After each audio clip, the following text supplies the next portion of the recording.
South Carolina, after early season back-to-back losses to Georgia and Nebraska by just 16 points, they've reeled off a 6-game winning streak. They've outscored their opponents 230 to just 39, and the Gamecocks defensively are ranked number 2 in scoring defense. So as we bring in our expert analyst Kevin Kiley, you've got a great scoring defense for the South Carolina, and Miami ranked number 4 in offense. So something's got to give, and this might be South Carolina's biggest test. Yeah, I think it is, Jimmy. It's that great Miami balance on offense against the wild and crazy South Carolina defense. They like to come with 8 or 9 guys, and I think the key to the defense for South Carolina is the 2 cornerbacks, Norman Floyd and Robert Robinson. They have to play man-to-man the whole night against the 2 fine wide receivers, Michael Irvin and Brian Blades from Miami. If they're able to do that and make Miami go to the running game, make Steve Walsh hand the ball off instead of throwing, he throws for 59%. We'll see a lot of Melvin Bratton. I think South Carolina's got a shot. And speaking of throwing, how about the quarterback for South Carolina? Todd Ellis made his collegiate debut against Miami. He threw for over 227 yards, 2 touchdowns, but he also threw 4 interceptions. I think that Kane defense had him confused. Well, that was 21 games ago. Ellis has matured. He still throws a lot of interceptions, but I believe he's a better player. And really the question is, how many mistakes will he make tonight? Carolina can't afford to turn the ball over, and lurking on the other side of the line at free safety, Benny Blades, maybe the best in the country. Leads the secondary in tackles and amazingly also leads in interceptions. How well Ellis reads Blades tonight will mean a great deal to the offense of Carolina and how many points they put on the board. Well, of course, both teams are bowl bound. Here come the Gamecocks of South Carolina. They've got a date at the Gator Bowl against Mike Archer and LSU. And here come the Hurricanes. Jimmy Johnson will bring them out with that cloud of smoke. Miami undefeated, 10-0, looking for a shot at the national championship.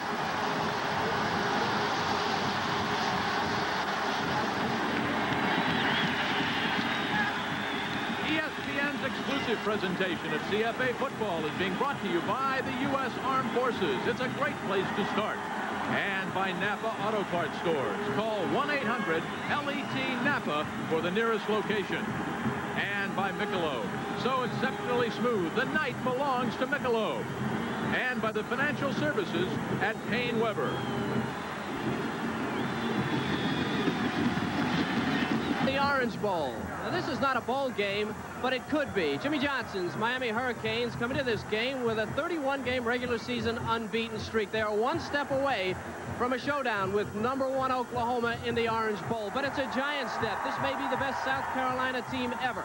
And with a win tonight, the Gamecocks would be virtually assured of their first top 10 finish in the history of the program. You can credit some fine players on both sides for the success of the 2 programs. But this being our last regular season telecast, let's credit some of the seniors we haven't seen, the ones that didn't make the replays or the end zones. I was one of those players, and I know how hard you fellas work to contribute to your programs.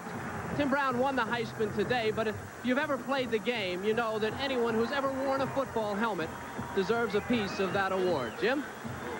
All right, Kevin, there is Jimmy Johnson saluting his seniors as they come out of the tunnel for the final time. Jimmy Johnson with a big victory against Notre Dame last weekend, 24-0. The Gamecocks came in, and we asked him if there was any possibility of a letdown. Without question, we were concerned about having a letdown against South Carolina coming off a big win against Notre Dame, and for that reason, we really emphasized to the team that we would not talk about Notre Dame. We were really going to focus in on South Carolina. I think they've done a good job of that. What the Hurricanes did was they allowed the team to read the press clippings on the first day after the game. That would be Sunday. They took all the clippings down. They put up only clippings about South Carolina. Jimmy Johnson a little bit concerned because earlier in the year, after they blew out Arkansas, they read about the Razorbacks and how good they were. Everybody was patting them on the back and on the rump all week long, and then they didn't play so well the next week. So he got their minds on the Gamecocks quickly.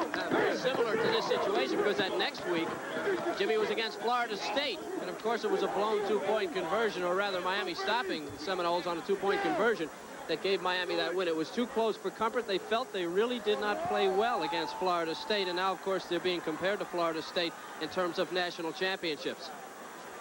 And of course, across the way, the head coach of the Gamecocks, Joe Morrison. Kevin, this just might be the best team in the history of South Carolina football. Morrison has made a great deal of difference, tremendous difference to the Gamecocks. They have quality athletes. Their support people, I think, are the key. They have so many fine athletes that Ellis has time to develop at quarterback, and you can thank Joe Morrison and his staff for that type of thing. Great recruiters, a great place to go to school, and they've certainly made the most of the facilities and their advantages in South Carolina. So there are the Hurricanes. It's their home game. Jimmy Johnson starting his 4th year. And as you look at the series between Miami and South Carolina, well, this is the 15th meeting. The Canes have won 7. They've lost 5. There have been 2 ties. South Carolina won the very first meeting way back in 1936 by a score of 6-3. In fact, South Carolina, the Gamecocks won the first 4, but they've lost the last 5.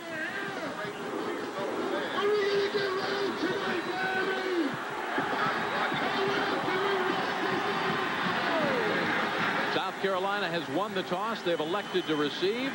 Breeze picking up. It's windy and a little chilly tonight here in Miami. You're looking at Edgar Bennis, 5'11", 180 pounds, out of Miami Beach, Florida. They didn't have to go far, Kevin, to recruit him. No, well, South Florida is a hotbed for great high school talent. Of course, an advantage for Miami, and most of those people like to stay in the state. Sterling Sharp, there's what he's done so far this year. Of course, in '85, he did return 1 kickoff for 100 yards. He averages about 27 yards on the kickoff return. It's number 9 against number 2. Both teams are bowl-bound. This one will be a great shootout here in the Orange Bowl. We're underway, and Bennis, a line drive kick at the 18-yard line. Keith Bing. Bing breaks it. Nice return up across the 35, and he is chopped down at the 36 for a return of 20. Here comes the offense for the Gamecocks. And bringing him out, Todd Ellis. He had an awful time last year against this team, but he's a little bit older and a lot better. A key tonight. Harold Green, a big play performer, runs a lot out of the single back, got good hands. He can do it all. And the wide receivers, the strength of the team. Sterling Sharp, called one of the best 11 football players in the country. Look out for Ryan Bethea. He's big and he's tough. Offensive line, Fryer is the best of the bunch. The best athlete, however, probably on the offensive line is Woody Myers, the center.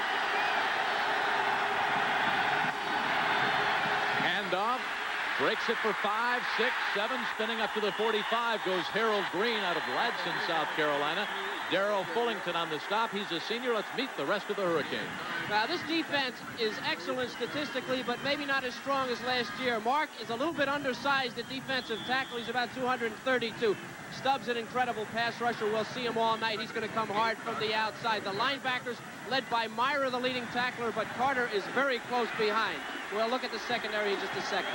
Smith goes wide to the left. Bethea and White slotted out. That's White in motion. The lone running back is Harold Green. Green gets the call. Nothing doing. He loses a yard. 3rd and 2 coming up. Daniel Stubbs stayed at home, the senior out of Red Bank, New Jersey. Let's go back to the secondary. Stubbs is a former linebacker. Jimmy, we'll look at the secondary in a minute. He's a former linebacker, number 96. And the thing about him, he's strong and he's quick. Thrown off the blocker, getting back in position. You noticed how he went back to his spot on the field and waited there for the ball carrier. Excellent play. Cornerbacks here. Tolbert Baines started 46 straight. McDowell has 8 block kicks in his career, but the safeties, especially Benny Blades, the strength of the secondary. Double slot. Sharp and Smith left. White in motion. Bethea is outside. 3rd and a long 2. Ellis will pull it down.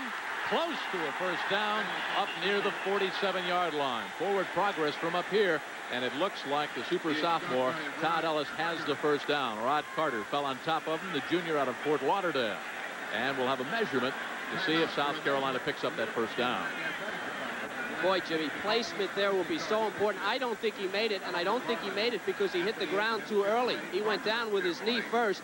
He's a big kid, 6'3", 210 pounds. Maybe it was a time for him to put his shoulder into the defensive secondary and drive for a first down. I think he's going to be short. He lost about 18 inches on the spot because Ellis and his helmet and his shoulders were up near the 47. They put the ball back where his knee went down at the 46. Now, if you're Joe Morrison, early in the game, you've got about 18 inches to go. Do you kick, or do you tell your team, hey, we can pick up 18 inches and a first down? He's going for it. Well, what they might do is try to stagger the count here, Jim. Their offensive line is really not the strength of their team against this Miami defense. They may try to stagger the count and then take the penalty and go for the kick.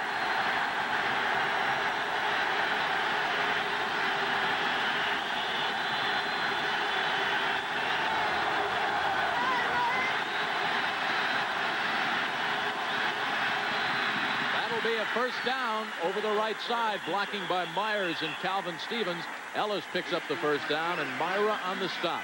He bench presses 450 pounds, the senior out of Miami. Well, I think it shows you the difference between these two teams. Carolina got a bowl bid assured, and they're not worried about being number one. They're worried about winning this game. It's important to them. Let's take a look at the line surge just to the right of the center. See if they get up under the defense and create a hole for Ellis. And they do. You can see it right there. An excellent shot. He had room. He's 6'3", made the first down. Gotta like the call if you're a Gamecock fan. Motion by Sharp. Ellis, first pass. Dumps it off. Big yardage down that left sideline. Up into territory of Miami goes Harold Green, a 13-yard pickup. Colbert Bain on the stop. Green. And that's one of the things that the coaches of Miami noticed, that Ellis last year might have forced the ball. This year he's laying it off, dumping it off, safety valve. Well, watch the body control. And he never did turn his shoulders. He took a pump, Jimmy, and then he threw the thing right across his body. I haven't seen a guy do that since Joe Namath. He was looking one way and threw it the other way. And what that shows, he knew the receiver was out there, really didn't have his eyes on him, but he knew there was a safety valve, and he made the play. Maturity. Todd Ellis, still just a sophomore. And you saw Todd kind of stretching his shoulder. Frank Sadler told me before the game he's been bothered by a bad shoulder for about 3 weeks. Green, big hole right side again. Churning down to the 27-yard line, and Fullington on his second stop of the night. Close to first down yardage, should be a first down. The thing that they're concerned about, the Miami defensive people, is that the Miami defense likes to run out of there. They're pass rushers, and they're not real big on the inside. You see right there, number 94, Greg Mark getting too high and pushed out, and then a little delay and a quick handoff, and bang, they're up in the middle. Now, these guys, Mark especially as a sophomore, he has a tendency to get high. That could be a problem. The fullback, Harold Green, 3 carries, 19 yards. 4 carries for about 22 yards. Hammered backwards by Stubbs. Stubbs, 6'4", 250, 63 tackles, 8.5 sacks coming in. Just stood Green up and drove him backwards.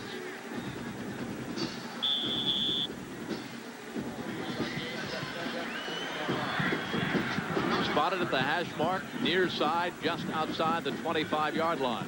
Gamecocks taking the initial possession, moving right down on the Canes. Smith and Sharp wide to the left. White and Bethea come wide to the right. White in motion. Ellis fires. Incomplete at the 12-yard line, looking for Ryan Bethea on a post.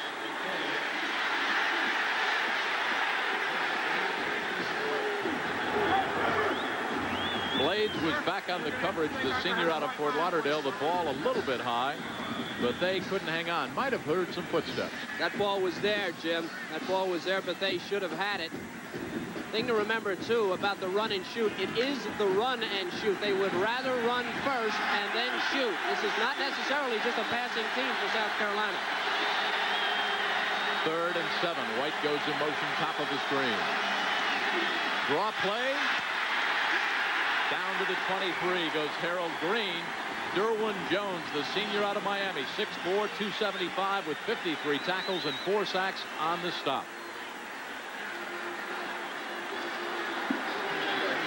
11 minutes left to go in the first quarter, so the Gamecocks have run off 4 minutes.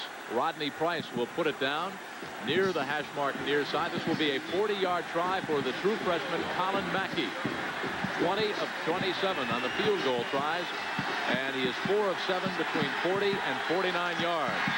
On its way, plenty of distance. It is good. A 40-yard field goal by Colin Mackey. 10:40 left to go in the first quarter, and South Carolina strikes first against second-ranked Miami.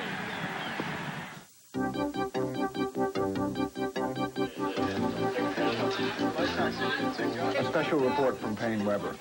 We're talking now with Donald Marin, chairman of Payne Weber. Did October the 19th underscore the fact that we're a world economy?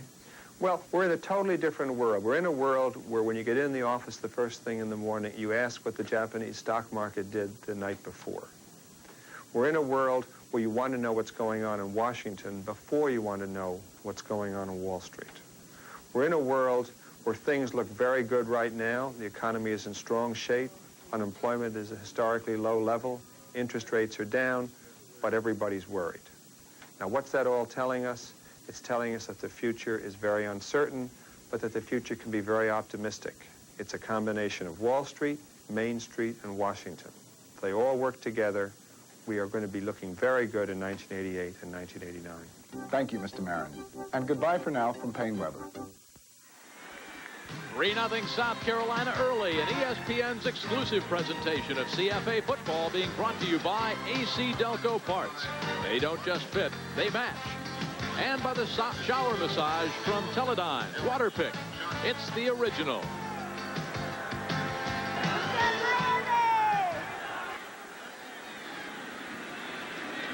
South Carolina taking the opening possession. They used up 4 minutes and 20 seconds, a 40-yard field goal. And Eric Markle will kick off, the freshman out of Russellville, Arkansas. Randall Hill, number 3, is back deep, along with Alex Johnson, number 21. Kick is high. It is end over end. It's deep, about 2 yards in the end zone. Randall Hill will run it out.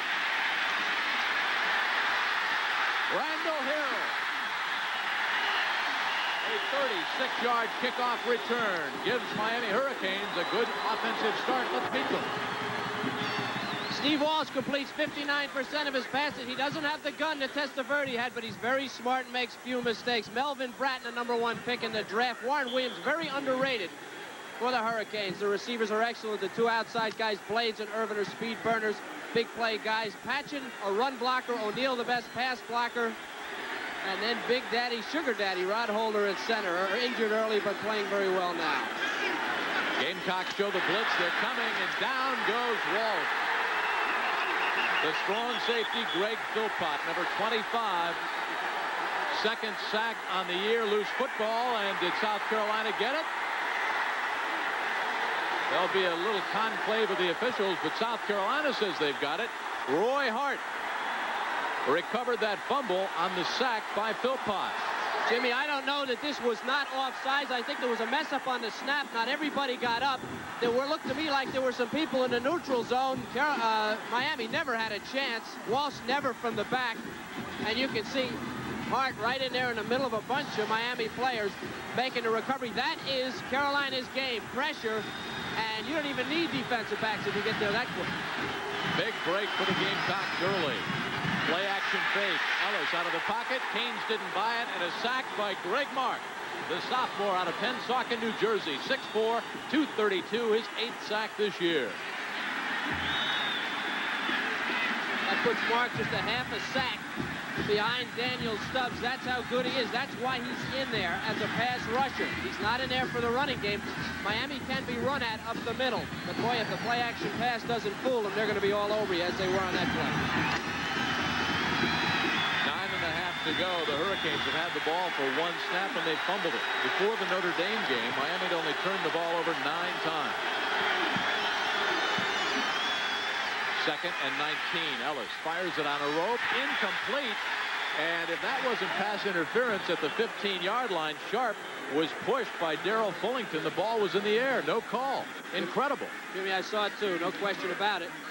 It certainly looked like pass interference to me.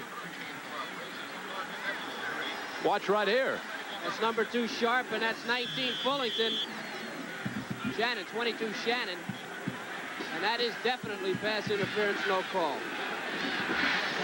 9:19 left to go. Clock stopped on the incompleted pass. Ellis 1 out of 3 for 14 yards. He'll need 19 here. There's no argument there by Sharp either, which is kind of strange.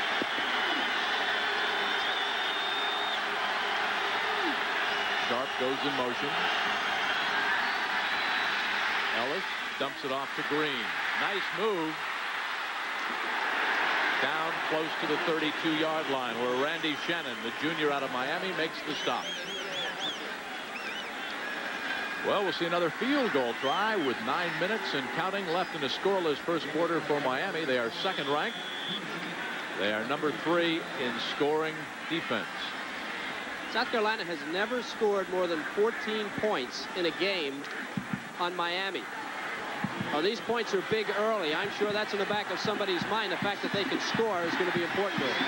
A 48-yard field goal try. Good. 2 in a row. One from 40, the other from 48. The Gamecocks lead after the turnover,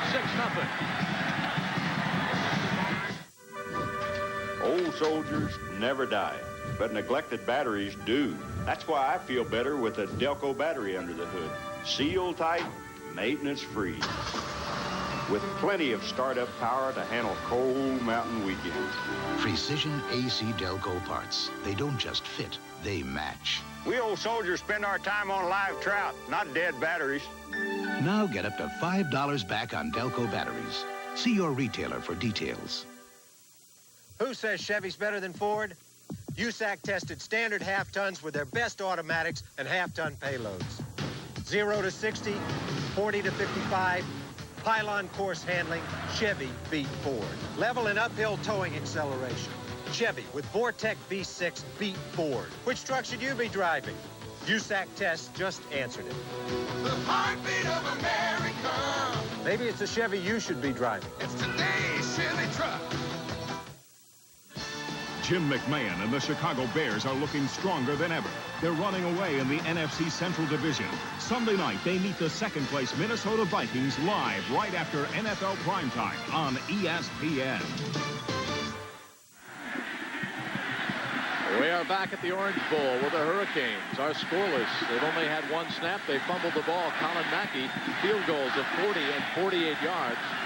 And it's a 6-0 South Carolina lead. Eric Markle out of Russellville, Arkansas. 5'9", 170, sends it high, end over end. This one is short, and at the 8, it's Randall Hill. Good move. If he gets outside, he's got the wall. Out of bounds. Chased out by Robert Robinson, number 36, a reserve cornerback. A return of 23 yards by Randall Hill. The first one went for 34. Well, it's no accident. This guy averages almost 28 yards on a run back. They say he's exciting, and this is pretty exciting. But Carolina does a great job of keeping leverage on the backside. There's nothing here for him. A couple of yards, but see, there's people waiting outside to push him out of bounds. Good job by Carolina on the backside. You see the Gamecocks showing a blitz once again. Now, Steve Walsh has not faced a blitz attack all season long like he's seeing tonight. It was a concern of Jimmy Johnson all week. Quick drop, quick release, safety valves it out to Warren Williams. Williams dances across the 35, chased out by Roy Hart, the nose guard. Let's meet those Gamecocks defensively. This is the second-ranked defensive unit in the country. Roy Hart, a key performer tonight against the run. He's the guy that recovered the fumble. Now, these linebackers or defensive ends on the outside will move around, and they'll come hard from the outside. Same on the inside. Hinton and McKiernan, they're not great linebackers, but they jump around all night. The corners are the key. Floyd and Robinson, they play man-to-man, and they've got to do the job. Philpott and Edwards, excellent safeties. Edwards, the free safety's got 8 interceptions. Walsh on 2nd and 3, flares it out, incomplete at the 40, looking for Warren Williams out of the backfield. Matt McKernan, outside linebacker, junior out of Daytona Beach, right with him. And I think that's important. If they got a linebacker isolated on Williams, the ball was not complete, but we'll see that again. Now, what Carolina does defensively when they come like that, whatever Miami does offensively, they have to do it quick, and they have to do it with precision. You can see by those numbers that that's been their game all year. But I don't think they faced a defense that gambles and is just as outrageously a gambling defense as South Carolina's is. Walsh with an audible, looks at 8 coming at him. Needs 3. First down to Mike Irvin. Back there in the coverage, Brad Edwards. Edwards, number 27, with 8 interceptions. Edwards also playing with intestinal flu tonight. A little woozy after last night's workout. Now, Irvin could make him woozy. Boy, what nerve they have to put a free safety man-to-man on the slot. They did it right here with just 3 yards to go. If he misses that tackle, Irvin is gone. Now, they're going to run little pick plays all night, and if they have the time to complete those things, you could see a pass and a long run off a pass. That was Miami's first down. It comes with 7:50 left in the first quarter.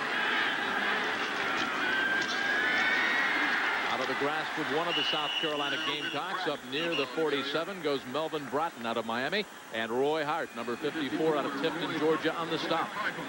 6 foot, 272 pounds. He slips the first block, gets a shot in the throat, but he does what a defensive player has to do. He keeps his feet, works down the line, and he's able to get into position.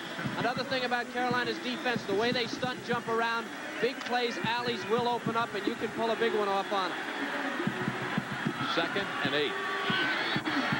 Walsh has a flood to the right. And on the check with me offense, Jimmy Johnson gives his quarterback flexibility. Blitz is on. Penalty flag down. Walsh to midfield inside South Carolina territory. Wrestled out of bounds at the 45 of the Gamecocks. Brad Edwards on the stop, but there's a flag to be checked out.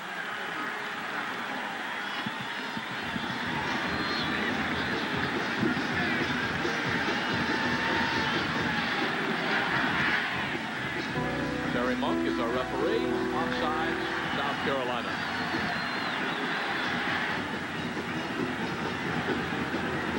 Talking about Steve Walsh, coaches said that one of the things they'd like to see him work on, Kevin, a little bit more strength. Now, very few will have the arm of a Vinny Testaverde, but they'd like to see him put on just a couple of pounds, increase that arm strength a little bit.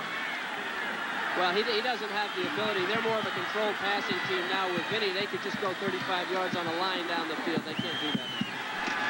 Hurricanes took the play, declined the penalty, stuffed at the line of scrimmage. Last year's Defensive Player of the Year, number 54, Roy Hart, on the stop of Melvin Bratton. Rod Holder, the center, number 64 for Miami, outweighed by about 20 pounds by Hart. Doesn't use his strength, uses his quickness to slip the block and cut over into the hole and get Bratton. Now, you can get away with that sometimes, but middle guards that can have a tendency to pick a side. The back will do the same thing. He'll hesitate for a moment, wait till you pick a side, he'll go the other way. Got to be careful. He can't do that on every play. Blades comes to the near side. Irvin, top of the screen, on 2nd and 11. Walsh looks at a blitz, and here it comes. Batted up, incomplete at midfield, might have been picked off. Wilson, the sophomore from Middlesex, New Jersey, number 92, is 6'2", 263, and he deflected the ball. Had Roy Hart seen it, he could have picked it off. Speaking with Joe Lee Dunn, the defensive coordinator for South Carolina yesterday, he told us he studied the Tennessee films, Tennessee and Miami of a few years ago, and how Tennessee blitzed Miami and created a lot of problems for their offense. And it appears that the Gamecocks are going to do just that, try to create confusion. 3rd and 11. Again, the audible by Steve Walsh. 8 men up front. Blitz is on again. Walsh unloads. Caught! And this could be 6. Irvin will score.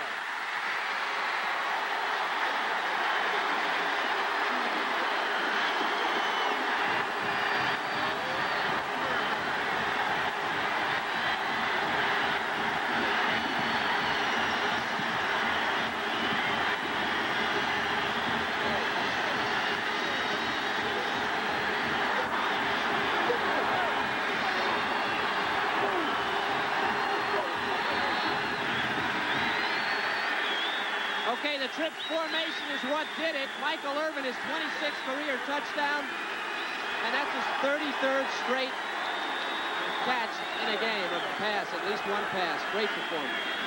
Greg Cox will try to make it 7-6 Hurricanes. He does, out of the hold of Jeff Beagles. Just a post. Trips formation, but what they did, they brought all the defensive backs to that side of the field, and Walsh standing in there against the blitz, hit him perfectly. And this is the pass and run I was talking about. There's no way you catch these two guys, either Irvin or Blades, once they catch the ball. And Floyd, 29, who was back there in the coverage, looked to trip just before the catch was made. Touchdown number 6 in the year for Irwin. Buzz after that 46-yard scoring strike from Walsh to Irvin. Bennis will kick it back deep. High, end-over-end kick. And at the 8, Sterling Sharp. Across the 25, near the 28. Now let's watch Mike Irvin, one of 16 children, Kevin. The key to this play is that Floyd, number 1, doesn't cover him, and because of the trips, there's nobody there to the left of Irvin as you see him come down the field. It's a matter of speed. You can see the difference in speed right there. Irvin was gliding. Floyd was trying to catch him. It was no contest. dedicated his career to his father, who passed away in 1983. 5:51 left to go in the first quarter. It's been a good one. Gamecocks got a couple of three-pointers on 2 field goals, and then Miami comes right back with a touchdown. Ellis batted away at the 20-yard line by Daniel Stubbs.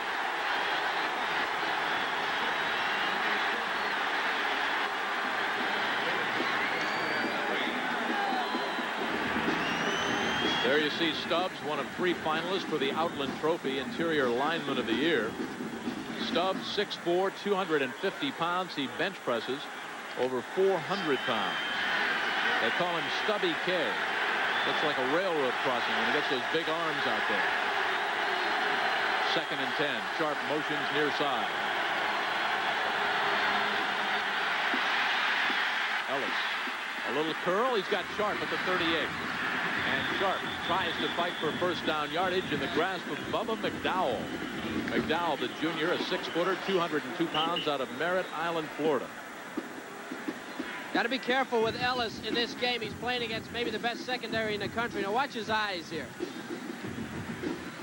He goes back, but when he turns around, he's going to glue himself to Sharp. That's good protection by his offensive line. They've done a nice job so far tonight. He is glued to Sharp, waiting for him to turn around. Later in the game, that could prove costly because Benny Blades, remember, is running around out there somewhere at free safety. And if he reads that type of thing and is loose, he's liable to come in and pick it off. Ellis in the huddle, 3 of 6, 28 yards, looking at third and the long yard. 5 minutes left in the first quarter. Sharp and Smith wide left. White and Bethea near side. Green. First down for South Carolina. George Myra, who bench presses 450 pounds, bench presses Harold Green.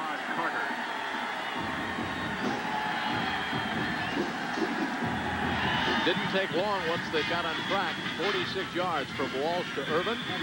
8 plays, 69 yards, 2.5 minutes. Hurricanes back in front by 1. He playing that drive. Steve Walsh scrambling for a first down, something he doesn't often do. Spotted at the 41. 1st and 10, South Carolina, down 7-6.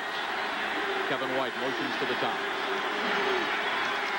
Blocking on the right side by Stevens and Fryer. You can hear the helmets collide up here. Stubbs on the stop once again. Stubbs was lightly recruited. They call him a prankster at practice, a wisecracker in the huddle. His dad was a semi-pro linebacker. And they called Stubbs a complete package. Mr. Sack, as he's known around Miami to the fans here. 29 sacks in the last 2 years.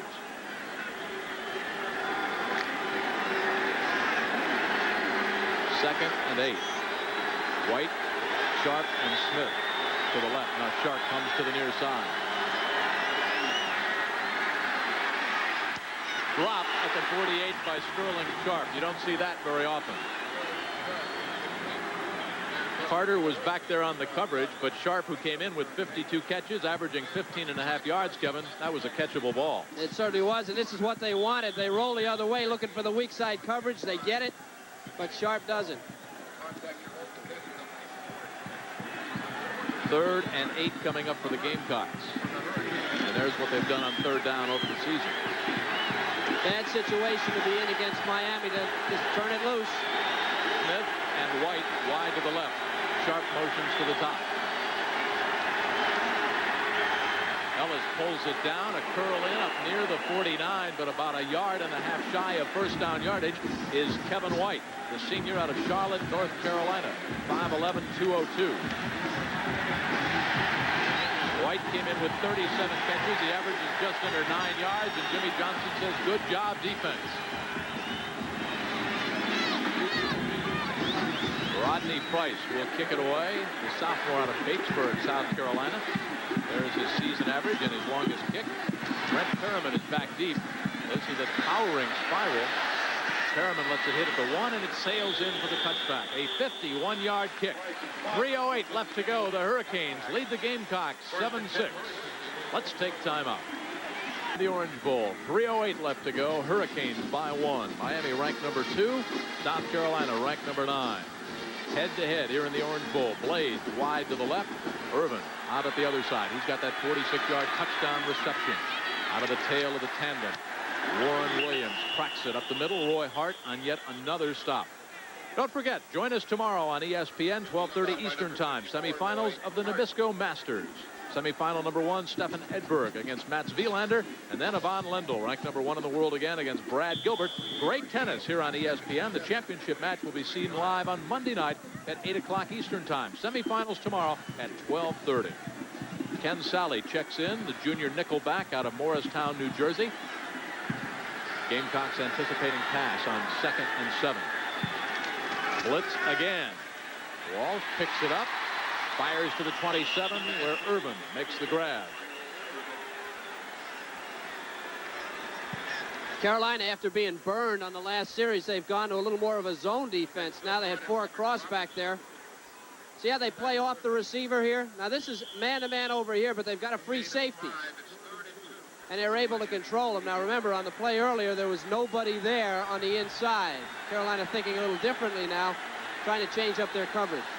Irvin, 3 catches, 57 yards, and of course that touchdown. Well, let's see if they were drawn offsides or if there was motion by Sullivan, 79, the freshman left guard.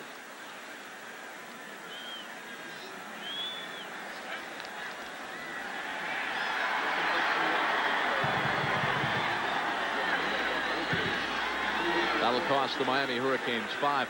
Kevin, while you're talking about Joe Lee Dunn and the defense of South Carolina, he loves the man-to-man, but his big worry was that slant-in pass and the speed burners. He said ordinarily when you prepare for any team, they've usually got 1 wide receiver that can beat you, but the Hurricanes, they've got 4 or 5. They're well balanced. They have 3 people that have over 25 catches on their offense. To look at Joe Lee, and he's given a lot of credit for the success of the South Carolina team. And they really have trouble matching up against the Miami team. And then you've got the run to worry about, but they've done pretty well so far. 3rd and 7 after the penalty. Walsh picks up the blitz, fires, great shoestring catch at the 33. Irvin again.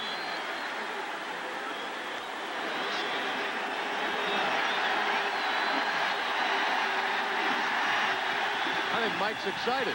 A little early for that type of thing in this game. The accuracy of Walsh on the touchdown, and again on this play, he lays it out there. It's a softball. The corner playing way off. That's Floyd. And he just lays it out there and lays it out there short on the square out, which allows the receiver to come back for it and the defensive back to have no chance. And Walsh really on the touchdown in that play. Excellent pass.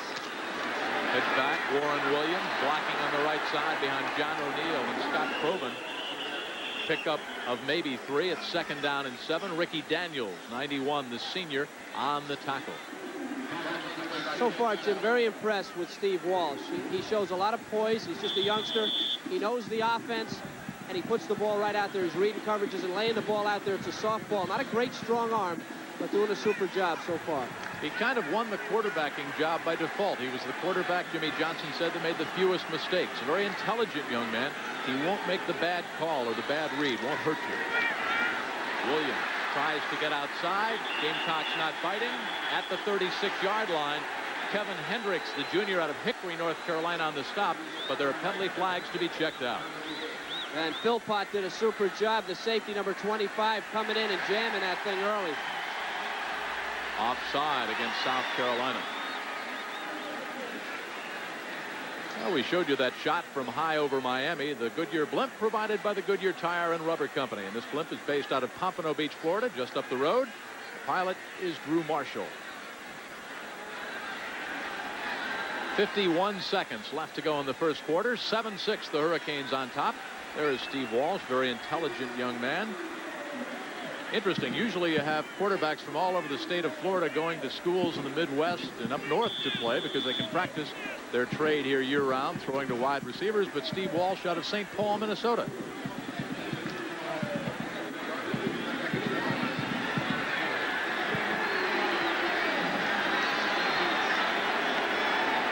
Second and 1 after the penalty. Williams hammered backwards. It'll bring up 3rd and 2. He lost a yard. Patrick Hinton on the stop. The freshman out of Atlanta, number 46. Carolina's so tough to block. They move around so much and they create so much confusion on the offensive line. They're very, very quick. Probably the one asset that their defense has is great team speed. They're all on their feet. They don't lose their feet. They run and run and run, and they'll chase you down. Hurricanes break out, Kevin, on third and a long 2 with Roberts and Pigza as double tights, 87 and 81. And that's the end of the first quarter. 2 quick field goals by the Gamecocks and then a touchdown of 46 yards by the Hurricanes. That's where we are after 1. It's exclusive presentation of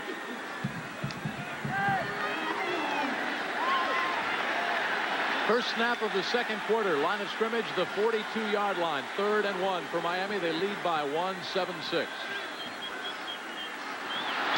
South Carolina jumped offside. Play will be whistled dead as Bratton tried to go around the left side. And I think it was Kurt Wilson, Kevin, number 92, the sophomore out of Middlesex, New Jersey. They're in the blocks. It's almost like a track team here. And with 3rd and short and them wanting to come and the quarterback Walsh changing up the count, they get a free first down.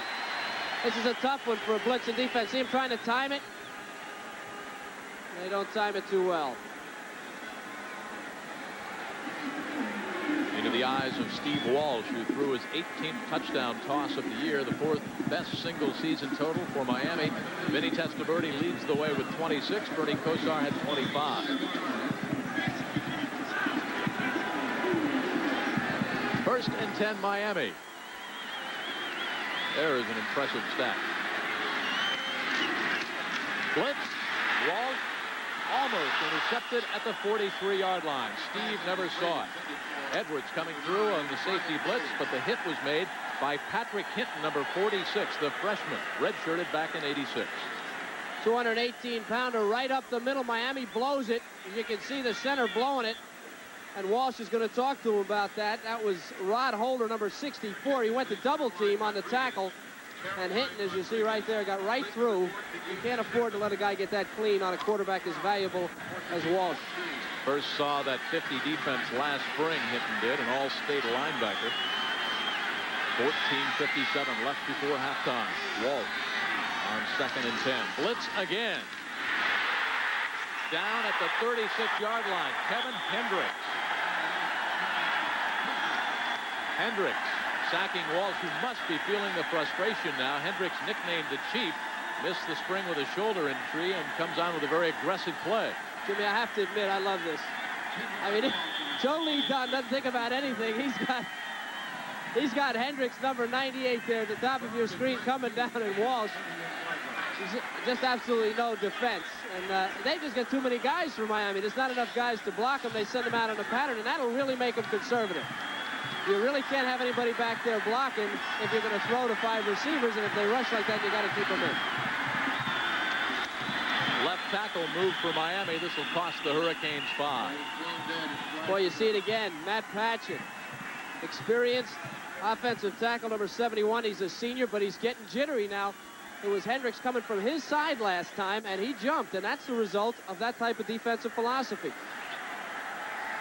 Patchen got beat last time by Hendricks. Look at him. He's jumping. He's thinking about it, and that'll cost him 5, and that's philosophy. You can give that to Joe Lee Dunn. You can give that penalty to him.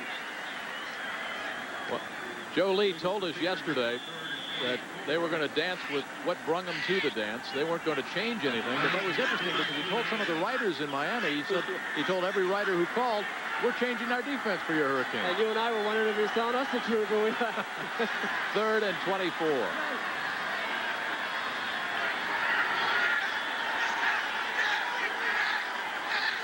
They're coming again.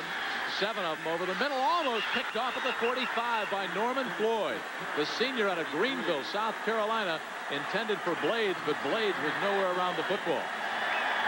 Thrown behind Blades, and you know, for a defensive back, what this does to you, if you know there's a blitz on, you also know he has to throw it quick, and you can play tight coverage. Walsh does the right thing in the read, but look at the pass.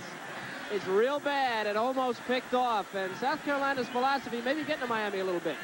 The senior out of Scottsdale, Arizona, Jeff Feagles, will kick it to Sterling Sharp, who averages about 8.5 yards on punt returns. This one is up high, and it bounces backwards. Good bounce for the Gamecocks, and finally is swatted out of bounds at the 41-yard line. So South Carolina will start from good field position after only a 26-yard punt.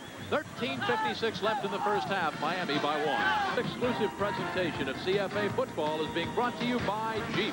There's a feeling you can get only in a Jeep. and by Tempstar, the newest name in home heating and air conditioning. You can rely on the Star.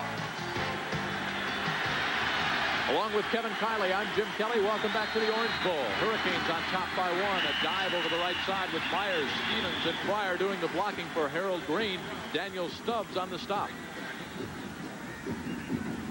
Stubbs with 6 tackles so far in this game.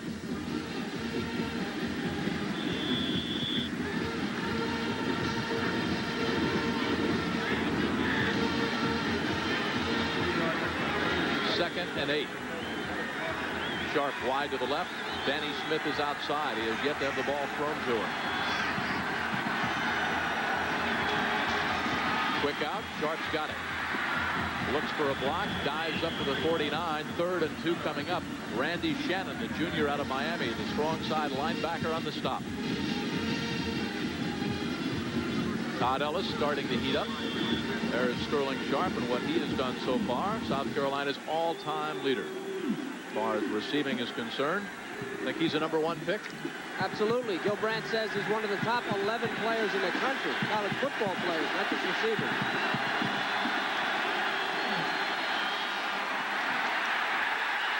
Driven backwards by Jimmy Jones is Harold Green. Forward progress here. Jim is going to be very close to a first down. He made the hit right at the first down marker. Looks like he's going to be maybe the length of the football shy. It'll bring up a 4th and again the length of the football. Now early in the first quarter, Joe Morrison, head coach of South Carolina, gambled and went for it. Todd Ellis says 4th and about a foot, coach. He could request a measurement. I would request a measurement here. Gamecocks will go for it again. Well, they were successful on a quarterback sneak to the right. Now you can look for Miami to fill that hole immediately. Woody Myers, the senior center out of Kingstree, South Carolina, sets them down. They only need a foot. Pitch back, Green, first down, and more at the 45 of Miami. Myra, the middle linebacker, the senior, number 45, on the stop. They looked a little out of sync just before the snap. It was a quick snap on first sound. You're right, and they did catch Miami just a little bit late. In fact, looked like they caught themselves late, but Green doing a nice job jumping over the pile and making the first down. Does things instinctively that you don't teach. That's what the coaching people say about him, his own coaches. He just has those moves that you can't tell a guy, do this, do that. He does them on his own. Big play style, slashing runner. Coaches call him a thoroughbred. Big first down. Sharp motions top of the screen. Ellis gives it to Green, slashing. Picks up 8, 2nd down and 2. Fullington, the strong safety, made the stop on Harold Green out of Stratford High School in Ladson, South Carolina, where he gained over 4,411 yards in high school. There's what he's done with his Gamecock career. Green, 11 rushes, 47 yards. How about the offensive line of South Carolina? They've been doing a pretty good job on the defensive front. We'll talk about them in a minute. Their philosophy offensively the same as defense. Sharp didn't know where to line up. Green dives close to first down yardage. Another penalty flag goes down. Daniel Stubbs on his 7th solo tackle.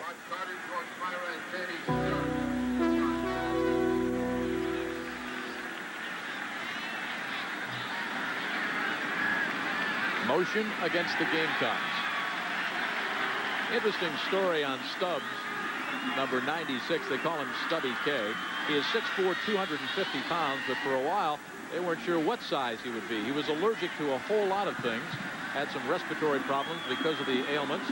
In fact, his family had to move from Red Bank, New Jersey to Dover, Delaware, and the doctor there finally offered a series of shots to soothe some of the respiratory problems. And Stubby K, as he's called, grew up to be a healthy, happy young lad at 6'4", 250 pounds, 4.8 speed. How about that? Is that a complete package? Fred and his dad, too. His dad moved the family to Dover for his health, but stayed in Red Bank because that's where his job was and made the commute on weekends, and that's some dedication to your family.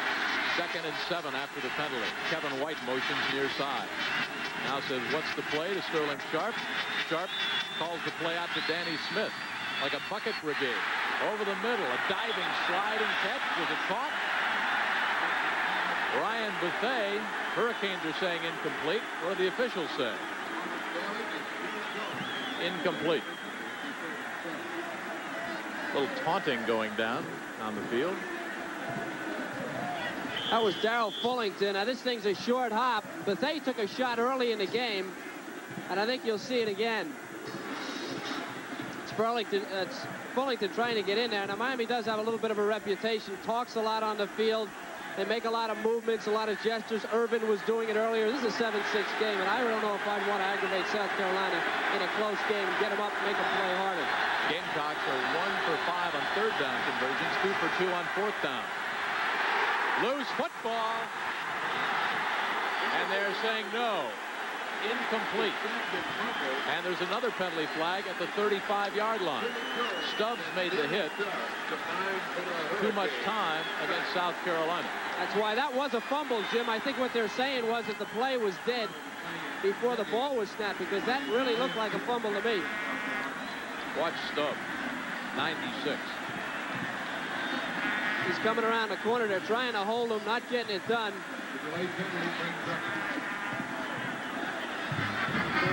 That actually was a good penalty for South Carolina. If it wasn't delaying the game, it would have been a turnover. Boy, you see Todd Ellis get sacked. Kind of reminds you of last year against the Hurricanes. First time he saw a couple of those canes, Jerome Brown said, "Watch out, Todd, we're coming at you."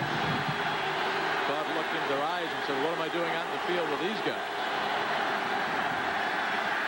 Needs 12. Post is open. Sterling Sharp breaks it outside. First down, headed to the end zone. Sterling Sharp will score.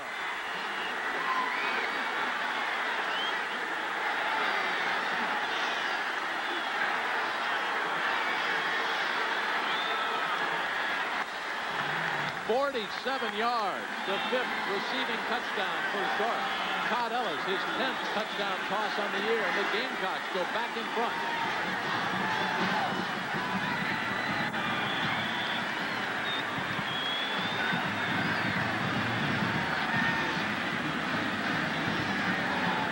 That run and shoot offense of Frank Sadler.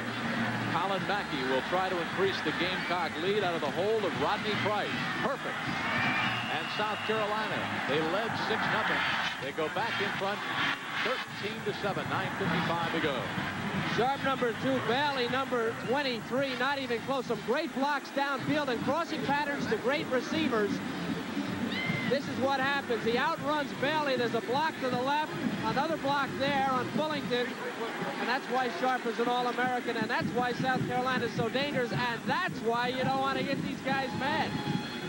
Sterling Sharp, number 1 draft pick, and Todd Ellis, his 10th touchdown toss of the year. Gamecocks are back in front over second-ranked Miami.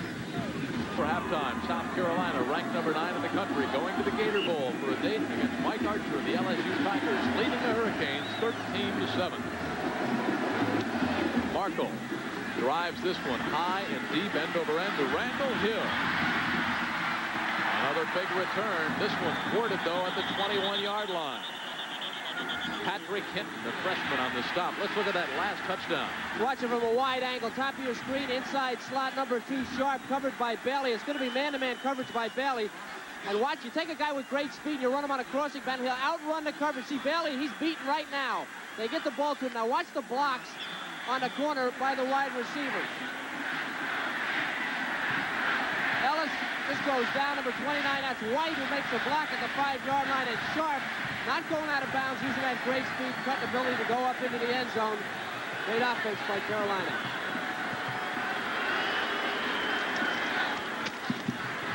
Just a simple dump off. It goes to Mike Irvin, and look out, it's a track meet now. Upended at the 37-yard line by the man they call Chief, Kevin Hendricks. He is part Indian, and he chased down the speedball, Mike Irvin. Here's what Joe Lee Dunn was afraid of. Again, we talked about it. A short pass and a run inside. Everybody outruns it. And the guy that runs him down, Hendricks, is 250 pounds. What an effort by Kevin Hendricks, or else Irvin's gone once again. Irvin now 5 catches, 109 yards, and we've still got 9.5 left in the first half. He's conducting a clinic. Walsh. Irvin again. He's so poised and so relaxed after he catches the ball. Floyd back there in the coverage, a junior college transfer last year out of Greenville, South Carolina. Well, Jimmy ought to be poised. There's nobody within 10 yards of him, and that's another thing about Joe Lee Dunn's philosophy. He wants his corners about 8 yards off the wide receivers, even though they're playing man-to-man. This is the result. Michael Irvin, 6 receptions, 115 yards and a touchdown, and another close one. The reason he does that, Joe Lee, because he wants the corners to be able to look into the backfield and see if it's a running play and be able to react. He's giving these guys too much room.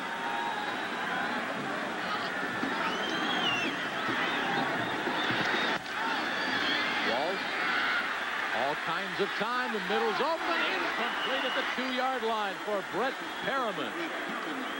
Walsh knows he missed 6. The thing about a quarterback, when you tell when a quarterback has poise, is when he sits in the pocket and his feet don't stutter. And he's able to look over the whole field. You saw it all from Walsh on that play. He was trying to go to the far sideline. Carolina was there. He surveyed the field, kept his feet steady, had a solid pace, and then just lofted that ball a little long down the middle. Even though an incompletion showed me a lot from Steve Walsh.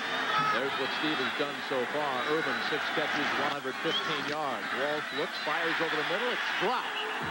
Dropped. He did not have control at the 26. Alfredo Roberts, the senior tight end out of Fort Lauderdale. Well, you know, the official who made the call broke up the play. Alfredo tripped over the official, and that's why the ball was incomplete. It was the same official that made the call. Watch Roberts, number 87, right over the middle. This ball is there. Now look at the official. He gets in the way, and then as Roberts goes down, he catches it, puts the ball on the ground as he's falling, and it's incomplete. It's a good call by the official, but hey, stay out of the way. Greg Cox will try a 47-yard field goal. He's 7 of 10 between 40 and 47 yards. Hash mark near side. Jeff Beagles the punter. It's a fake. Beagles the punter. One man to beat. First and goal, Hurricanes.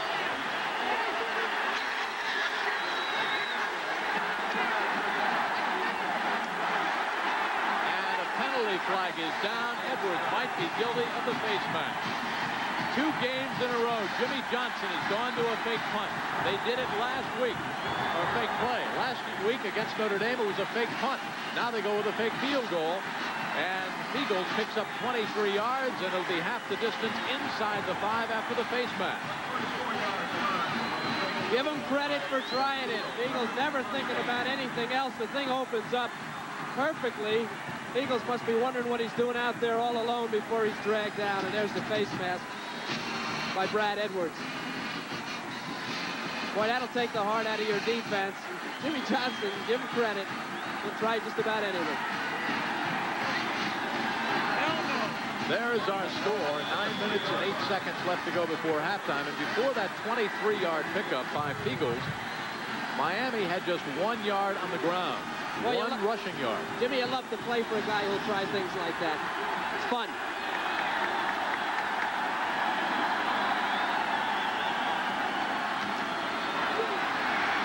Williams dances, could not get outside because Scott Windsor, number 80, the sophomore out of Snellville, Georgia, stayed right there, number 20. 9 South Carolina defensive players within 5 yards of the ball when he went down.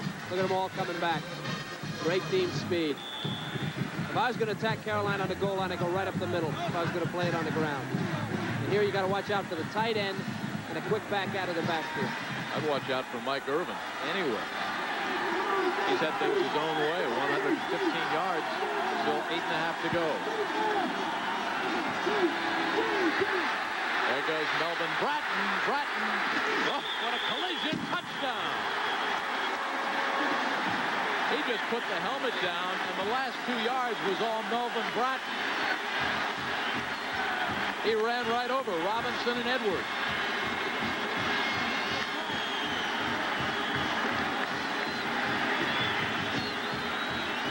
32 touchdowns for Melvin Bratton, the most ever by a Miami Hurricane.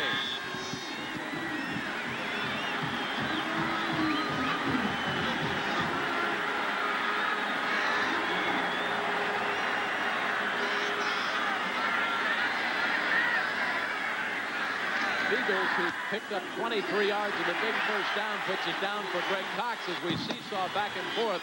And watch Bratton, who had 2 last week against Notre Dame. Coming at you, 6'1", 223 pounds, a big train, and he can score. He spells the goal line. Once he gets him square right there, look at the power. And just inside. Official right there to make the call. Jimmy Johnson watching Bratton run over Brad Edwards and Robert Robinson. He gets the touchdown. Welcome back to the Orange Bowl. 8:06 to go. We get a dandy as we seesaw back and forth. Edgar Bennis. Sterling Sharp is back deep. This one is high, but not very deep. Sharp tries to get outside. Hurricanes are coming. A loss of 5. Bobby Harden, number 39 on specialty teams, chopping down Sterling Sharp. 4 yards. Watch the last 2, though. He just put his helmet down. Bratton's got the great speed and the size. And once he sees that end zone, he's going in no matter what. I give touchdown to Bratton, but assist to Feagles, the holder on the field goal, who set it up. There is the University of Miami all-time career touchdown leader with 32, Melvin Bratton. Ellis sets the Gamecocks down at their own 8. The tailback hammers his way across the left side behind David Poinsett, Paul Shivers, and Woody Myers. That's Harold Green in the grasp of Jimmy Jones.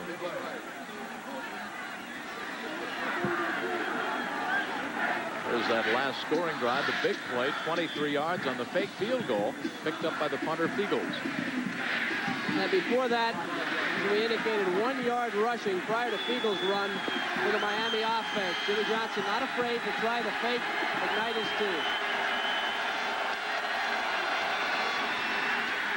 Right side, close to the 14-yard line goes Green, and Rod Carter, the junior out of Fort Lauderdale, owns his own art studio. His major is art on the stop.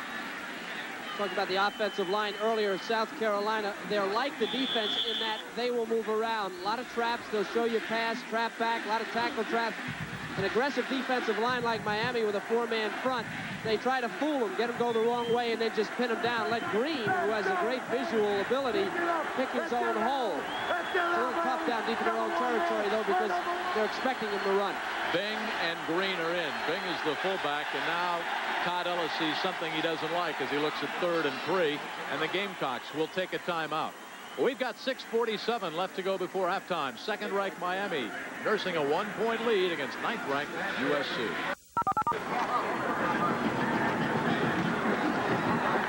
Here's our time left. 6:47 in the first half. 3rd and 3 for the Gamecocks.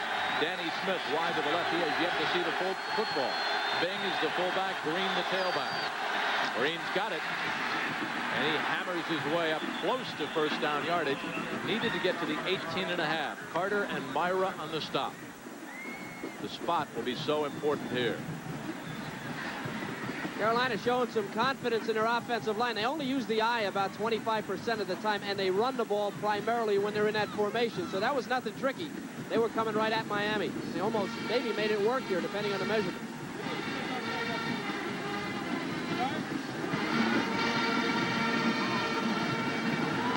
First down, South Carolina. 6:35 left to go before halftime. Storyline, Miami, Florida from the Orange Bowl.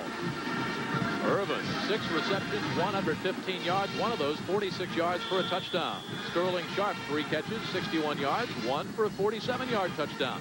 Colin Mackey with those 2 field goals from 40 and 48 gave the Gamecocks a 6-0 lead.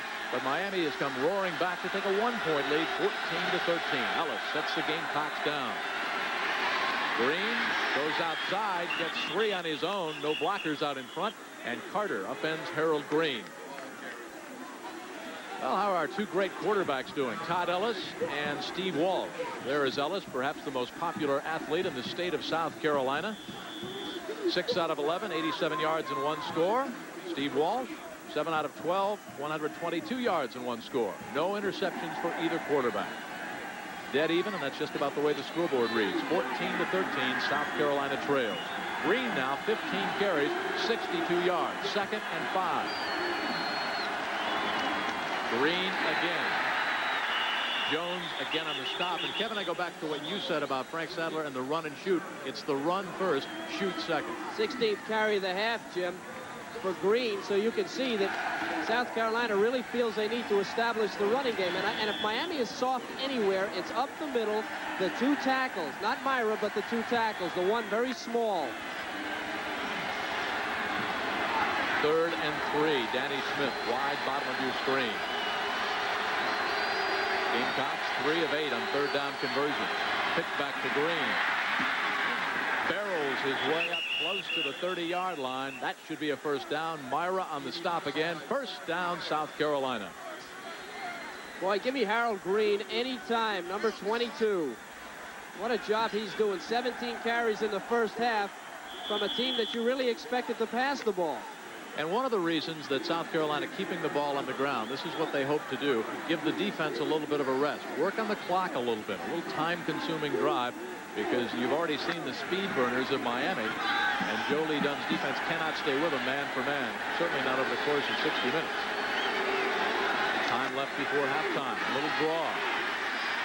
Not much up across the 30-yard line. They did put in some new wrinkles on the trap this week.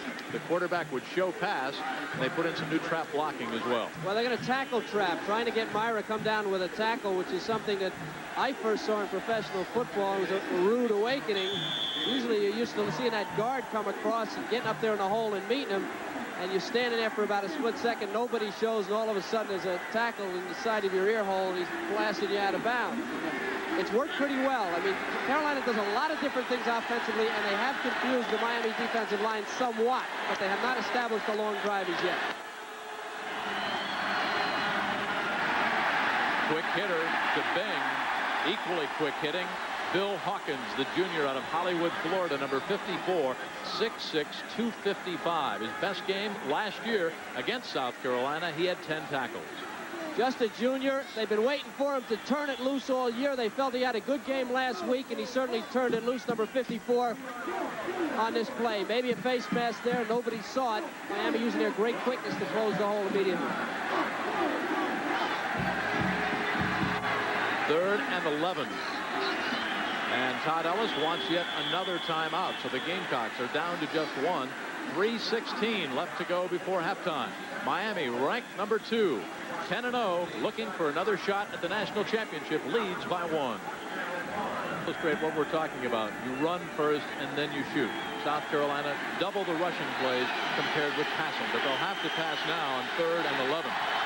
Out of the I-Pro set, Bing is the fullback, Green is the tailback. Ellis, the commander of the run and shoot, batted down at the 45-yard line by Colbert Bain. That may have been the worst pass that Ellis has thrown. It's a very crowded pattern. 2 guys in the pattern and lots of coverage there. You see Randy Shannon, number 22, and Bain, who's standing right inside the receiver in perfect position inside of Ryan Bethea, making the play. Perriman is back deep. Price won't turn over. Perriman dances away from 1 Gamecock, but not 2 or 3. Good Gamecockling by South Carolina. So at the 27-yard line, the Hurricanes will start 1st and 10. They lead 14-13. Coming up at halftime, Tim Brando with Bino Cook. Scores and highlights. Terry Ross will interview Tim Brown, Heisman Trophy winner out of Notre Dame. Lou Holtz was there at the Downtown Athletic Club along with Tim Brown. So a great halftime coming up. I'd like to add my congratulations to Tim Brown on winning the Heisman Trophy. Thought it would be a little bit closer. The votes are in, and he got it. Congratulations, Tim.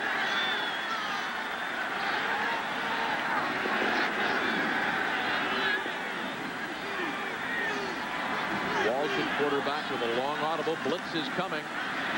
Steve dumps it off. Almost picked off the 30-yard line by Edwards, who has 8 interceptions.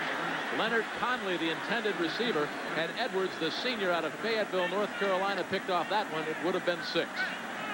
That's exactly the way the defense is supposed to work. Ellis had a poor pass on his last attempt, and this is a bad one by Walsh. And here's the difference maybe in the arm strength between Walsh and Testaverde. A little bit off balance. That's a floater. Edwards a step shy of getting a touchdown. Perfect position. Didn't look like Brad was bothered by the flu at all. Walsh now 7 of 14, 122 yards. He's missed his last 3. Sometimes having the flu makes you run faster, Jim. Not this variety of the flu. Blitz, Walsh on the screen. Gets it to Gary. First down for the Hurricanes and more. Gary almost gone. At the 45, a 27-yard pickup.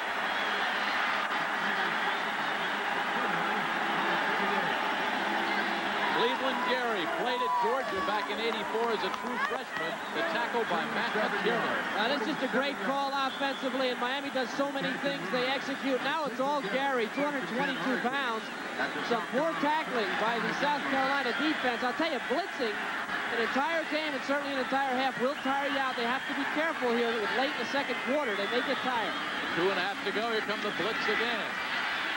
Walsh reads it, airs it out, incomplete at the 7-yard line for Brett Perriman. Norman Floyd was back there in the coverage, but Perriman had a step and a half. Well, the other thing now, Miami, of course, very sophisticated. When corners play man-to-man an entire game, you put in a fresh receiver like Perriman, who did not start the game. Irvin's been playing over there, and then you run him long. Floyd's been in there the whole first half. You get him on the blitz, you loft it up there, and maybe Perriman can outrun him. He did. The ball was just a little bit overthrown. Walsh now 6 of 18, 149 yards and 1 touchdown. 2nd and 10, just outside the 45 of South Carolina. Blades, number 9, wide to the left. Second, wide to the right. Push back, Conley cracks it over the right side behind Scott Provan and John O'Neill. Roy Hart again in on the tackle. He's dropped by Roy Hart, number 54, and Ricky Daniels, number 91. They said that when they switched over to the 50 defense, that was right up the alley of Roy Hart. All-State at Tift County High School for Gene Brody. Hart has great strength, great quickness, loves to make the big play and get the defense all fired up. 147 and counting. Walsh with the audible. 3rd and 4. Blitz coming again. Walsh picks it up, fires to the sideline, batted down, penalty flag, no question. Robert Robinson over the back of Mike Irvin. Not over the back. He put the other hand on him, I think, Jim. That appeared to be a great play, but I think if you'll see, I think what they're going to call him for is the right hand.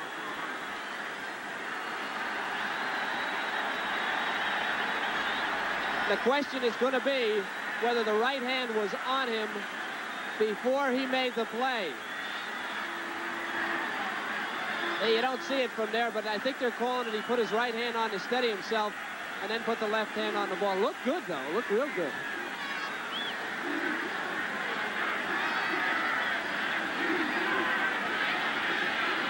Yeah, it's hard to pick up. It doesn't focus early enough to tell, but definitely that's the call. Whether or not it's legitimate or not, we're not going to know. Looked like a pretty good play from that angle. That's as good as Oliver made, penalty or not. Penalties have hurt the Gamecocks early. 1st and 10, that's a big one. Perriman and Irvin are the wideouts. They even up the running backs, Conley and Gary. Walsh lays it out, caught by Perriman. Bumped out of bounds. Clock is stopped with 92 seconds left to go before halftime. Kevin, they seem to be working over number 29, Norman Floyd, the senior out of Greenville, South Carolina. I think you're right, Jim, but I made the point earlier, and that ball was dropped and kicked out of bounds. Floyd had missed the tackle on Perriman. Had he not dropped that ball, he could have gone up the sideline. As I said earlier, when you play corner, playing zone does not take as much out of you as playing man-to-man. Joe Lee asked these guys to play man-to-man the whole game, and they've got to be getting tired. 2nd and 2. Dancing and trying to get outside. Boy, had he gotten outside, it was 6. Hart stops Leonard Conley, who is 5'9", 170 pounds. Excellent speed. Now, this is Conley. They call him exciting. He's a crowd pleaser. They say that maybe he was better than Florida's Emmitt Smith last year in high school. This is the best 1-yard loss I've ever seen from a back. A 1-yard loss on the play. It's 3rd and 3. Well, I'll tell you who said it. His high school coach, George Warner, said it. He was his coach at Tarpon Springs High School. Said he was better than Emmett Smith. You know, it wasn't Emmett's coach. They say this guy. Now, you know, I have to say, Jimmy Johnson is really doing some intelligent things here. He's realized the fatigue factor. He's got Conley in there. Conley's a very quick type of a jitterbug type of a runner. He's got him in there to take advantage maybe of the fatigue in the South Carolina defense. He's got Perryman in there. He's been using Perryman a little bit and maybe trying to put some pressure on some of these tired guys. Well, once again, our Goodyear blimp, furnished by the Goodyear Tire and Rubber Company out of Pompano Beach, Florida, hovering high over Miami. It's a chilly Miami tonight. About 59 degrees when we kicked it off. Feels like about 50 right now. What are you grinning at? As I say, have you ever had a ride in a blimp? Where's your scarf? No, and I have no desire to. I've been in a helicopter. Have you? What's that got to do with my question? Miami, 10 first downs, 3 by penalty. 3rd and 3. 79 seconds left to go before halftime. They got back. Caught. Conley, a diving catch at the 30. Oh, that's Perriman. Perriman with 4.3 speed for a 180-pounder. Floyd again getting worked over.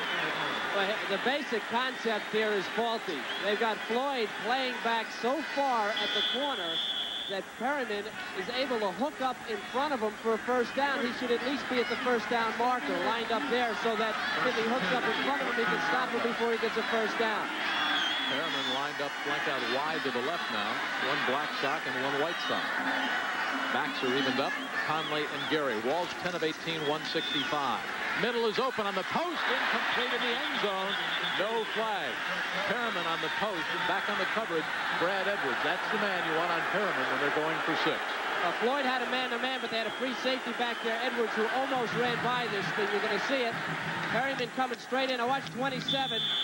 Oh, just a shade late. And maybe if that ball, if he had led him, maybe Edwards would have picked that thing off. That ball behind him may have saved the turnover. Clock is stopped on the incompleted pass. 49 seconds left to go. Hurricanes have 2 timeouts left. South Carolina just 1. Perriman outside again, working over Floyd again. Little dive. Conley. Greg Philpott, the senior out of Largo, Florida, on the stop. Great play by Philpott. He was blocked. He got off the block and was able to get Conley. Hurricanes take a timeout with 44 seconds left to go.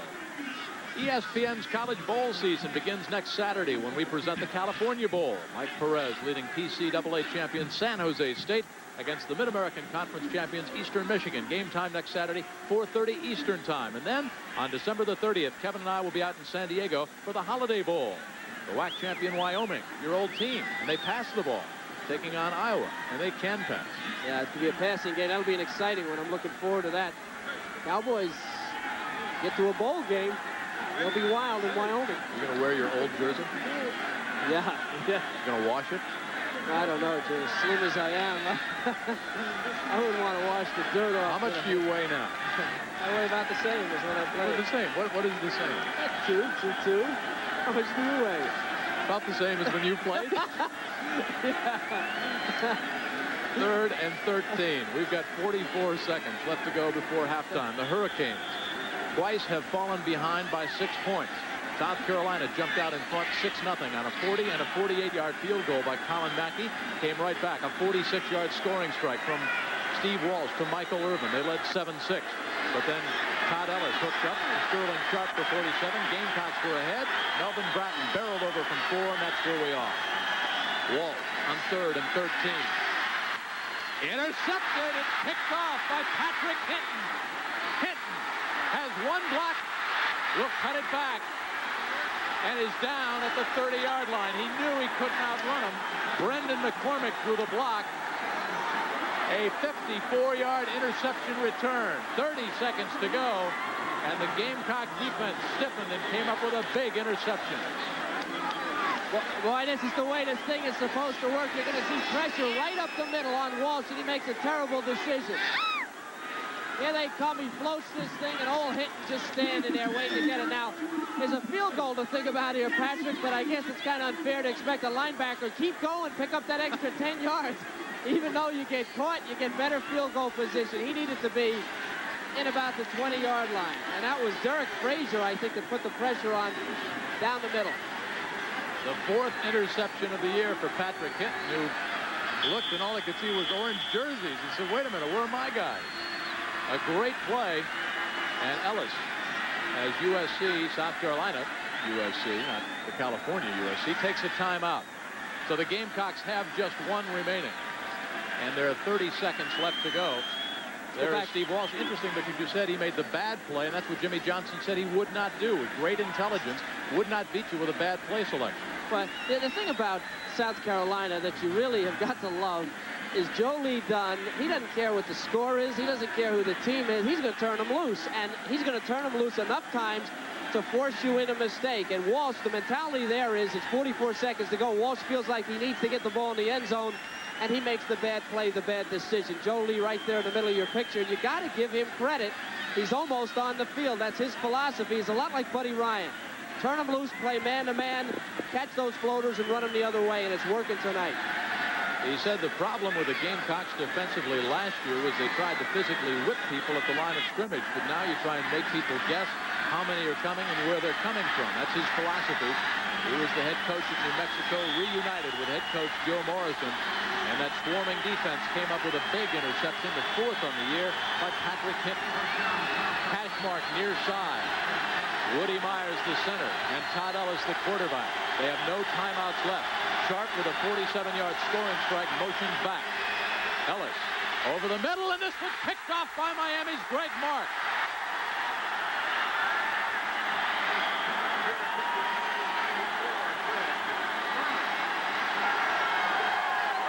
Redshirted at 85 out of Pennsauken, New Jersey. A big play by the sophomore, 6'4", 232, and a mistake, a big one by Todd Ellis. You can't teach this, Jim. You gotta feel it. Now they give up weight for quickness. Watch Mark. He feels, see him stop. He feels the screen. It's a middle screen. You never run that. It's a great call, a perfect call, really, for this situation. Mark, well coached, small, quick, felt it, stop back and picks it up. How about the defensive tackle? That's a great play. We'll find out Jimmy Johnson's philosophy right here. Do you sit on a one-point lead? Not JJ. Walsh will go for all. Drop at the 27-yard line. Brian Blades, covered by Norman Floyd. I tell you, Norman has no business out there right now. Norman's legs weigh a ton.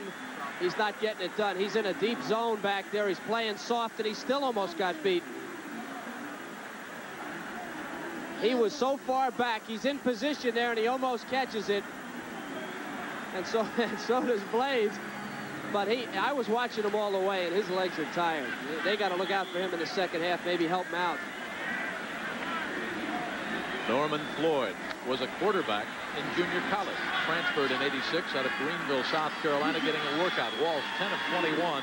1 interception, 1 touchdown. 14 seconds left. Hurricanes go up top. They look downfield for Perriman. Incomplete. Perriman with 4.3 speed. He's halfway to the cruise ships. He's just going to keep running out of the Orange Bowl. Floyd's going to need some oxygen. Well, that was that. It looked to me like that was Robert Robinson, number 36 out there, and I don't know what he was biting on. I don't know that was Floyd. Robinson looked like he took the hook and he stepped up and they were by him. 9 seconds left. The Hurricanes with 1 timeout left. Interesting play call now because 3rd and 10. Do it again. Blitz. They'll keep it on the ground. Gamecocks sniff it out. It's Cleveland Gary, and barring a penalty, that'll be the last play of the first half. A dandy between 2nd-ranked Miami and 9th-ranked South Carolina. Both are heading for the Bowls. Barry Switzer awaits Jimmy Johnson. Mike Archer and the Tigers of LSU awaiting the Gamecocks. Scores, highlights, an interview with a Heisman Trophy winner coming up at halftime as we rejoin Tim Brando. Johnson and Randall Hill. Hill brings it out across the 20 to the 24, and there are penalty flags to be checked out. That's Hill on the return. Tackle by number 15, on review. 14-13, Miami by 1 against South Carolina. The Hurricanes have a date right here in the Orange Bowl against Oklahoma. Flipping against the Hurricanes. All right, we talked about the first half stats there in the passing department. 6 out of 13 for Todd Ellis. Steve Walsh, 10 of 22. Each with a touchdown toss, a couple of turnovers after no mistakes early on. And the rushing yardage for South Carolina just about double. They'd like to keep the ball away from those speed burners of the Hurricanes. Well, the Miami defense only gives up about 95 yards a game on the ground, and for that matter, the Carolina defense has only been giving up 115 yards in the air, and they've already given up 165 to Miami. Spotted at the 12 of the Hurricanes. Walsh turns around and tells Melvin Bratton to play. Curl out, caught by Brian Blades. And for Blades, that's his first pass reception on the night. Blades came in, a member of that Miami track team, 27 catches, averaging about 18 yards per reception and 14 touchdowns. Robinson back on the coverage. That average per yard per catch is down. In 85 it was 21.8, 21.9, and 86, reflective of the emergence of Irvin.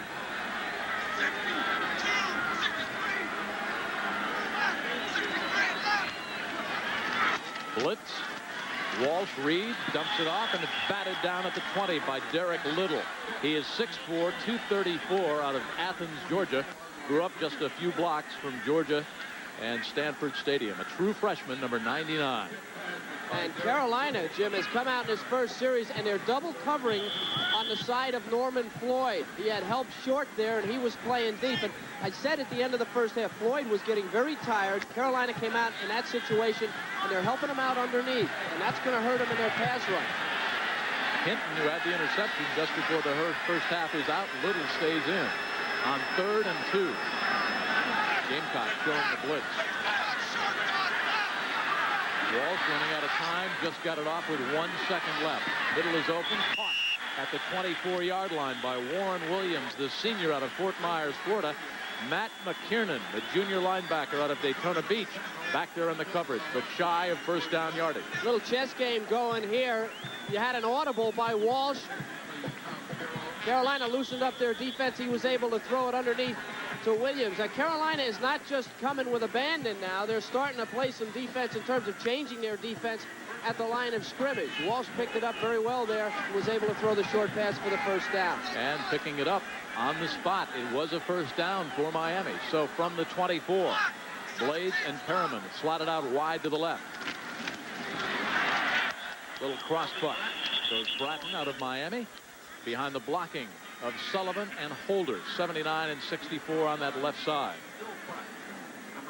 Again, I made a point early in the game about the type of man-to-man when they're in man-to-man that South Carolina plays. Their corners will play about 8 to 10 yards off, and yet they do play man-to-man. And the reason, again, is because Joe Lee Dunn likes his defensive people to be facing the line of scrimmage so he can see if somebody breaks it.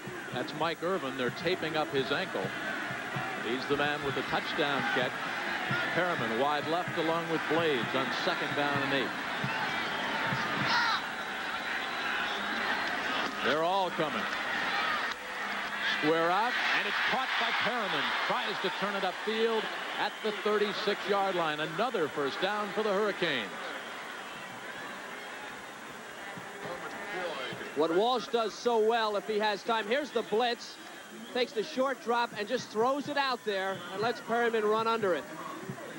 Just in time. Now Perriman knows against the blitz. He reads blitz. He knows he has to break it off. The ball's been thrown. Floyd has no chance, and those legs have to be getting heavy. When you play like that and you're under that kind of pressure on the corner and you have to be there on every play, those legs get tired. Walsh, 13 of 26. 1 interception, 1 touchdown, 190 yards. Warren Williams. Maybe 1. 2nd down, 9 coming up.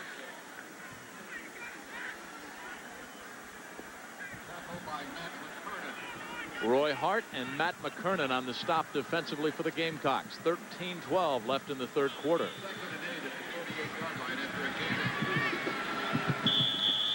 Miami comes into this game. They come into any game with about 80 to 90% of their entire offense usable, and Walsh has that ability, and the coaches allow him to make audibles as any play in their whole repertoire. And you need a good, solid quarterback to do that. Irvin single coverage, but Walsh falls down. They had Mike Irvin wide on the right side, getting single coverage. Rod Holder, the center. As soon as I say good, solid quarterback, of course, Walsh responds by taking the snap and tripping over his own feet and going down. Not just a bad break. But what I was saying about Walsh, Jim, when we talked to the coaches, they have 40 to 80 plays that are available. And that's very unusual. There are some teams who come into a game with 6, 7 running plays, a couple of pass plays. Miami's not that way. They're very complex, and Walsh has studied hard. He can use the entire offense in any game. You saw Irvin at the bottom of your screen, a slight ankle sprain. They taped it up, and he's back in. They need 13 over the middle on the post pattern. Perriman again. He'll be about 4 yards shy of first down yardage, and Floyd, after getting a breather in the second half, they come right out and work on number 29 again. Well, Floyd knows they're in a blitz package, and here it comes. Now, Floyd has got to cover him just a little bit closer. Perriman coming out, making the break. Walsh again reading it, and very accurate. He's been accurate most of the night. Floyd there to make the tackle. If he reads it a little quicker, he might be wanting to make an interception. Maybe they want him to lay off and keep him from getting the big play.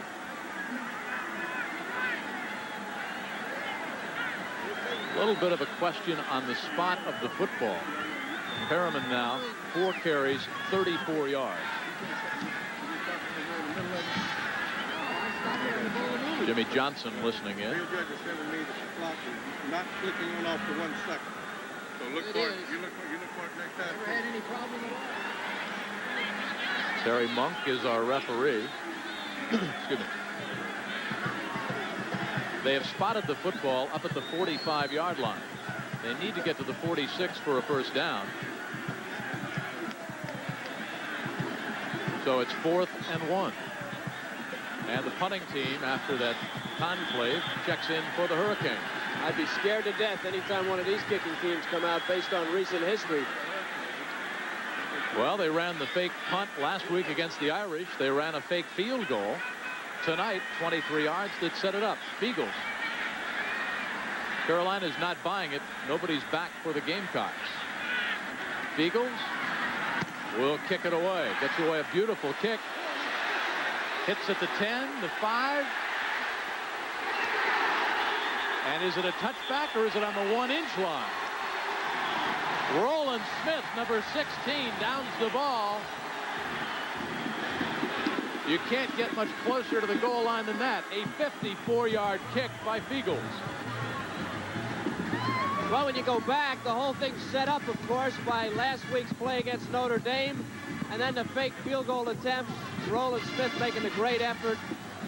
And maybe downing it on the half-inch line. I don't know. It looks like it might have hit the goal line. Well, question, did he have possession? He didn't have possession. I don't know if he had possession before it hit the goal line. The official right there, and he's going to give it to Carolina. Now they're snapping the ball and working it out of their own end zone. And remember, out of the eye, they run inside.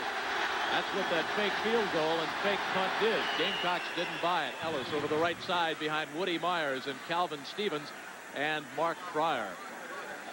Jimmy Johnson against the Irish had a fake punt, and against the Gamecocks tonight, that fake field goal. Beagles took it 23 yards for a big first down. Led to Bratton's touchdown dive. And the Gamecocks with a 1-point deficit trail it 14-13. Jimmy Johnson has won 31 straight games. Last time they lost, 1985 to Florida. It was Vinny Testaverde's debut. Out of the end zone, incomplete at the 28-yard line. Ryan Buffet on the fly. And he was open. Ellis missed him. Well, we talked about Todd Ellis being perhaps the most popular athlete in the state of South Carolina. They alternate boy, girl, at the dorms in South Carolina. So Todd, when he was a freshman, was on the elevator. A girl got on, recognized him, and we'll pick up the story after this play. 3rd and 9. I want to hear the end of that. Dive play to the fullback, and the Gamecocks will punt. Great penetration. We'll come back and tell you what happened when the girl recognized Todd Ellis. But we've got 10:22 left to go. The Gamecocks will punt it away. Jones and Myra on the stop, along with Greg Mark. And the Hurricanes should come out of this with great field position, all set up by a 54-yard punt by Fiegel. If you're Rodney Price, you know the Canes are a-coming. 10 of them. No flag. He got it away. Price on his backside. Picked up at the 48 by Perriman. Outside. Penalty flags down. And out of bounds at the 33. And that's a clip, and a bad clip on Miami. It's going to cost them 15 yards. A 42-yard kick, a 16-yard return. Mr. Monk, our referee, how about in the end zone on Price? Was he going for the Academy Award, or was he roughed up a little bit? Well, if he was going for it, he didn't get it. 9:48 left to go. Joe Lee Dunn at the lower right-hand side of the screen, defensive coordinator for Joe Morrison. Former head coach out of New Mexico of the Lobos, reunited with Coach Joe Morrison. They're friends as well as head coach and assistant. They play golf, socialize together, do a little hunting. Joe's a big stock car fan. 9:48 to go. We'll take time out and come back with the Hurricanes leading the Gamecocks 14-13. Presentation of CFA football is brought to you by BMW, the ultimate driving machine. To arrange a thorough test drive, simply phone your nearest BMW dealer. Joe Morrison, in his 5th year as the head coach of the Gamecocks, graduated from Cincinnati in 1959. All-Pro with the New York Giants for 14 seasons, played 8 different positions. Steve Walsh has just one position, and he's enjoying his best field position of the night. He starts from his own 44. He'll go up top. Over the middle on the post. This could be 6 for Brian Blaze.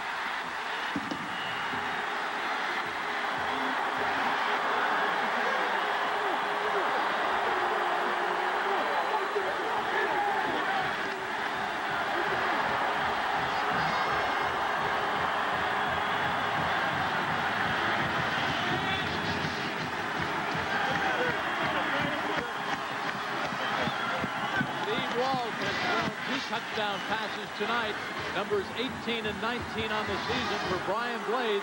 His 5th touchdown reception, his longest coming in, his longest reception on the year was 29 yards. That for 56 and 6 more points.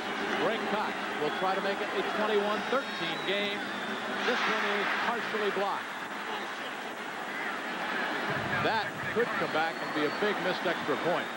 That's a big one. Now, this almost isn't fair. I mean, if I could tell that Floyd is this tired from up here. Now, this is no contest. It's just a quick post. Protection is there. It's man coverage. Floyd's all by himself. This is practice. And look at Floyd. I mean, Floyd just doesn't have it. His legs are gone. They were gone early in the first half, and he just can't chase them anymore. And how about Steve Walsh? He's thrown 2 touchdowns tonight out of St. Paul, Minnesota. Hurricanes by 7. Going for his 2nd straight undefeated season. They've run 10 in a row. They've got a 7-point lead. 9:39 to go in the 3rd quarter. Edgar Bennis hangs it high, but not very deep. At the 12, Sterling Sharp would like to get a big return. He does, up across the 36-yard line. Good field position for Todd Ellis and the Gamecocks after a return of 24 yards. A huge upset at Vanderbilt. Top-ranked North Carolina, and Dean Smith upset by a bucket. Is it basketball season already? It is, and I think we've got about 145 games on ESPN. Oh, it's early then. And that's just before New Year's. Yeah, that's right. Next week. 9.5 to go in the 3rd quarter. Todd Ellis, the book on him tonight. That one interception just before the half really hurt. Pitch back. Kevin Roy. Good pursuit by the Canes defense. All right, let's finish the story on Todd Ellis. Alternate floors back to the dormitory. He gets on an elevator. A girl gets on. Todd's freshman year. thinks that she recognizes Todd. Said, "Are you Todd Ellis?" He said, "Yes." She hit the stop button on the elevator and planted a kiss squarely on his Greensboro, North Carolina lips. Yeah, and I understand they sold 2,000 I'm Todd Ellis t-shirts the next week.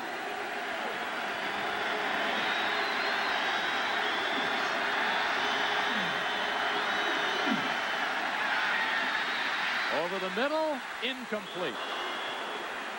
Looking for Danny Smith, who has yet to touch the football. There is Todd Ellis. It wasn't the only time he's been kissed. He was out on a date. It was his first date with a young lady down at Columbia. They were out at the Capitol Restaurant, an all-night eatery there. Have you researched this? Yep. And the date was giving Todd a tough time about all his publicity. And Todd said, well, just try and downplay it. It's not a big deal. Then a 25 or a 26-year-old walked up to Todd and said, are you Todd Ellis? Yes. Right in front of his first date. She gave him a kiss. 5 defensive backs. Selwyn Brown checks in for the Hurricanes. Sterling Sharp motions to the near side. Ellis needs 10. Looks for Sterling Sharp. Dropped at the 30-yard line. Colbert Bain might have got a hand on it.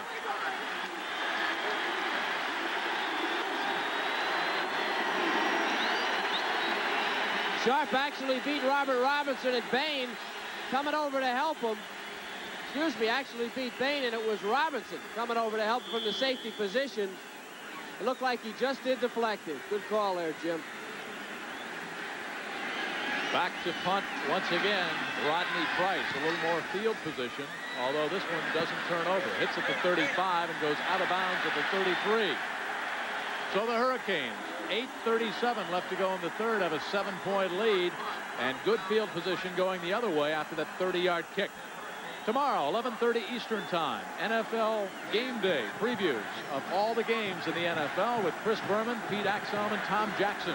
Then they come right back at 7 o'clock Eastern Time, a 1-hour review of all the highlights, all the action, and then Mike Patrick, Roy Firestone, and from Hill Street Blues and Cornell University, Ed Marinero, the 9-2 Bears, the 7-4 Vikings.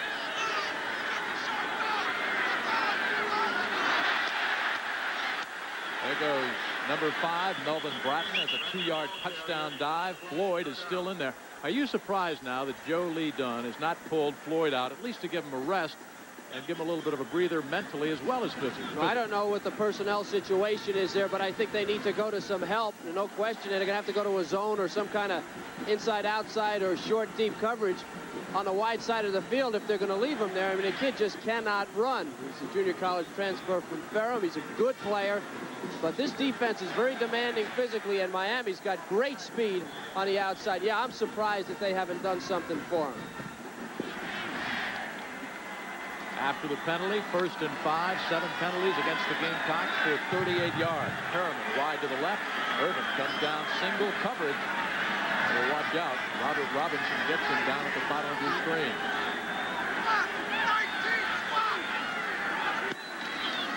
Hit back. Bratton upended at the 37-yard line by Brad Edwards. What a play by Edwards. Edwards, yeah, I'll tell you, not only the tackle, but watch the position Edwards gets. Number 27, left of your screen. He's going to jump right inside the block and position himself right in there. And he's able to get a good shot at Bratton, and just instant recognition by Edwards, who also has 8 interceptions, and yet he's able to come up that quick on a running play. Brad Edwards, who you saw right there, started his career as a quarterback. Dad played for the Orioles in Baltimore. 2nd and 7. South Carolina sends 8. Caught out of the backfield at the 40, and Warren Williams driven backwards. A pickup of 3 tough yards. Brad Edwards made that solid hit. If he's got the intestinal flu, he's got intestinal fortitude because it's not bothering him. He's a great player, Edwards. He certainly played a good game 2 weeks ago. We saw him against Clemson. Had a pair of interceptions in that game. Didn't he? One for a touchdown and then another one late in the game. 40 yards picked off Rodney Williams to seal that big victory against Clemson. Walt, 5 completions in a row. Looks at 3rd and 3. Irvin, 1st down at the 47-yard line. Again, he's one of 16 children. Mike Irvin, 6'2", 202, came in with 37 catches. made about 9 so far tonight. Over 120 yards and 1 touchdown. Again, he dedicated his career to his dad, who passed away in 1983.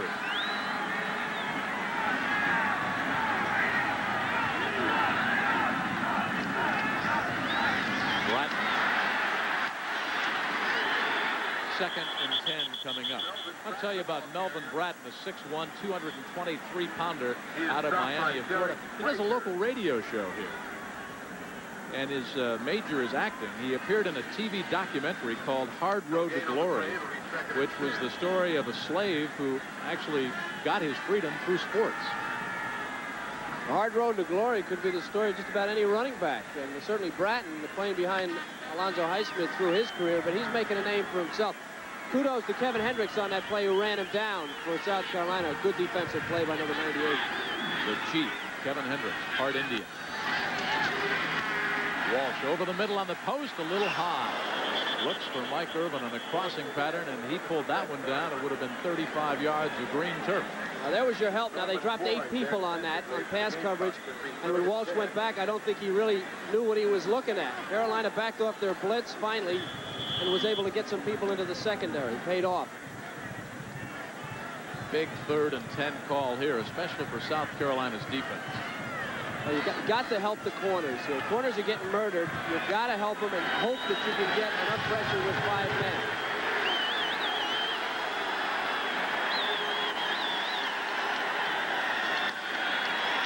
Underneath, Perriman, but shy of first down yardage. Little release pattern, and Norman Floyd on the tackle. Helped out by Scott Windsor. And here they go again. Now, see, they're going to drop into coverage again. Windsor, watch him drop. See Windsor, number 20, and they're getting help up underneath. They try that crossing pattern by Perriman, but there's people around him. It's not just one-on-one, and Floyd able to cover him a little better. And that's a change of philosophy. It helped him out. Helped out South Carolina. His longest punt, 54 yards tonight for Jeff Feagles. This one will hit at the 6 and go into the end zone for a touchback. The last time South Carolina had the ball, they started at their own 6-inch line. This time they will start 1st and 10 from their own 20, trailing by 7, 5:22 left in the 3rd.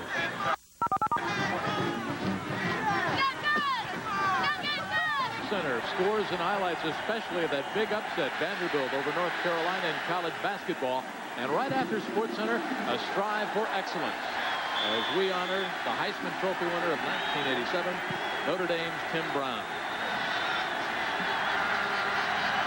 Gamecock, one play from tying things up, pitching it back. Harold Green. Green for 4 tough yards in the grasp of Rod Carter.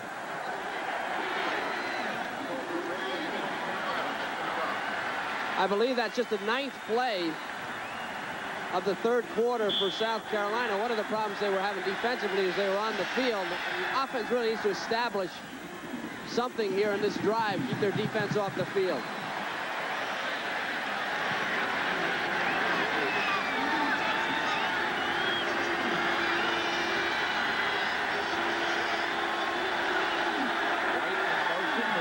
Shoot. Ellis looks out of bounds at the 42-yard line. Buffet was back there.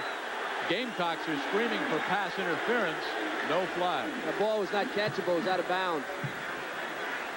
But now there is a late flag. I don't know. I don't know how they could. Had he caught that, he'd have been out of bounds. Mr. Monk is our official, our referee.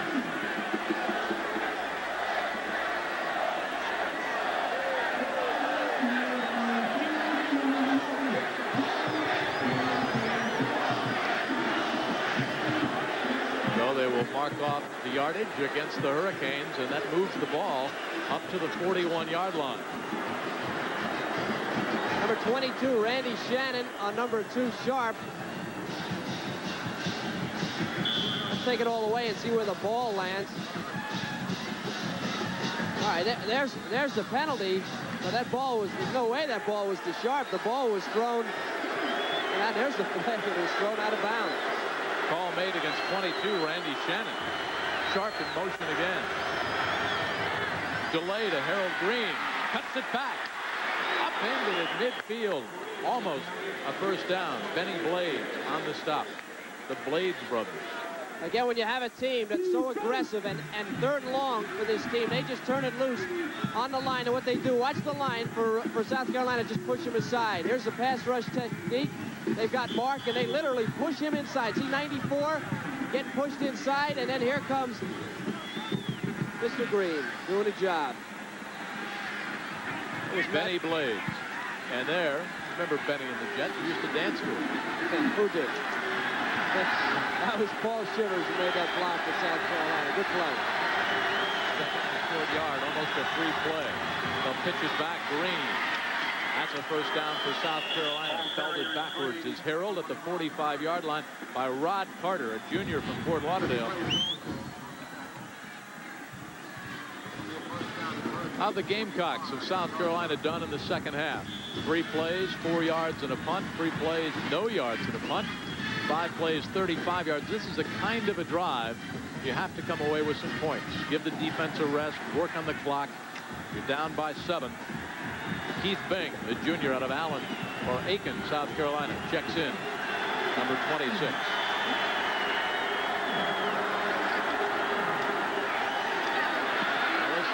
Now he can run it back against the grain. Drop at the 33. Looking for Danny Smith.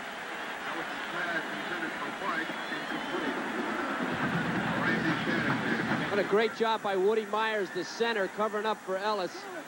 That's Bill Hawkins, the junior out of Hollywood, Florida, who was down. And Todd Ellis. I'll tell you about how Todd Ellis was recruited. Joe Morrison first met Todd Ellis at a Walter Camp dinner up at Yale. And he was impressed. He was just a high school youngster at the time. And at the time he met Joe Morrison, the Heisman Trophy winner, Doug Flutie was there. Well, Ellis had that same kind of poise and confidence.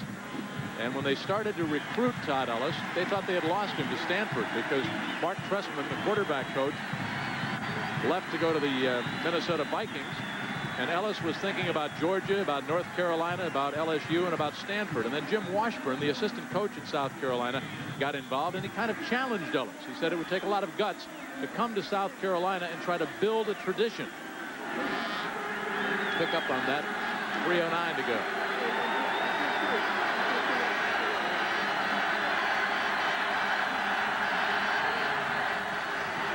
Sterling sharp in motion as Ellis backpedals, fires over the middle too high.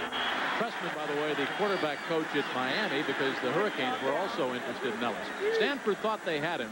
They thought they had Ellis locked up. But then he visited Columbia, met with Washburn. They sat in a brightly lit Williams-Brice Stadium. They listened to a special tape over the stadium loudspeaker, recorded by the South Carolina Gamecock announcer Bob Fulton, describing an Ellis-led touchdown drive to beat Nebraska. After the tape was over, Ellis jumps up and high-fived Washburn, and the fires had been lit. How's that for a recruiting floor? They sure could have had me for a lot less. Would have been a short tape. 3rd and 10. Over the middle. Caught. First down by Danny Smith. Danny Smith came in with 29 catches, 478 yards, averaging about 16.5 yards and 2 touchdowns. An easy transition from the tight end to the wide receiver in the run and shoot. Well, we're talking about Ellis all that time. He's been overthrowing people. The offensive line has been doing a great job for him here in the second half. They did again there, and he was able to hit Smith finally. But the last 3 plays, the offensive line has done a remarkable job, and they're just not letting that Miami rush, that great rush, get to him.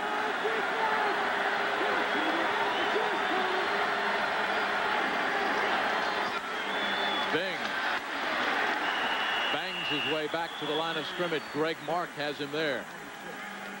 No yardage, but that play really serves notice. The Miami cannot just play the pass. You better sit just a little bit because we'll be coming right back at you. That's a good call, even though they lose a little bit of yardage. Bing checks out. Harold Green goes back in. Time left in the 3rd quarter. Hawkins did leave the game. He was injured. Replaced by Ernest Parrish for the 97.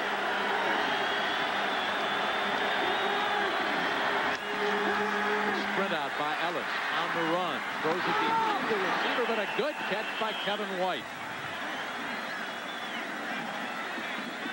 Bubba McDowell, the junior out of Merritt Island, Florida, on the stop. White, who also came to South Carolina as a quarterback. It's a tough play for a receiver to have to stop, turn his back, and catch the ball at his knees like that. He knew he was going to get hit. Kevin hung in there and made the catch. Hopefully, as Ellis gets older, he'll throw those balls out there a little further and lead him. Danny Smith sprints out wide to the left. White moves into the slot. Todd Ellis takes a timeout with 65 seconds left to go in the third quarter. The Hurricanes of Miami on top by 7 over the Gamecocks of South Carolina. Provided by the Goodyear Tire and Rubber Company, and this blimp based out of Pompano Beach, Florida. The pilot is Drew Marshall. 65 seconds left to go in the third quarter. All of the fourth. It is then as advertised. The dandy from the Orange Bowl. Number 2 against number 9. Both with bowl bids. The Hurricanes and the Gamecocks. South Carolina on a drive. They need 5. Ellis looks over the middle line. A comebacker to Sterling Sharp. Dives down at the 13-yard line in the grasp of Tolbert Bain. And Sterling Sharp with a big first down. Sterling Sharp out of the slot. Very tough to cover a guy. Now watch him. He's going to pull up and come across the middle, and Ellis is right there to throw it to him. Bain makes the tackle, but a very tough pattern to cover. Fryer, Mark Fryer, number 78. Daniel Stubbs, haven't called his number too much tonight. That's a very quick release by Ellis. Short drop, short patterns. Stubbs nowhere to go. Motion by White. Draw play. Harold Green inside the 10, down to the 7. Good blocking on the left side by 72, David Poinsett. By 71, Paul Shivers. And by the center, Woody Myers, number 57. The Gamecocks tricking him again with a little draw play. You see that pass action, and wham, here comes Green, who finds the hole a lot better than Bing. This is a very tough area of the field for South Carolina. They have trouble getting in the end zone through the air from this close in.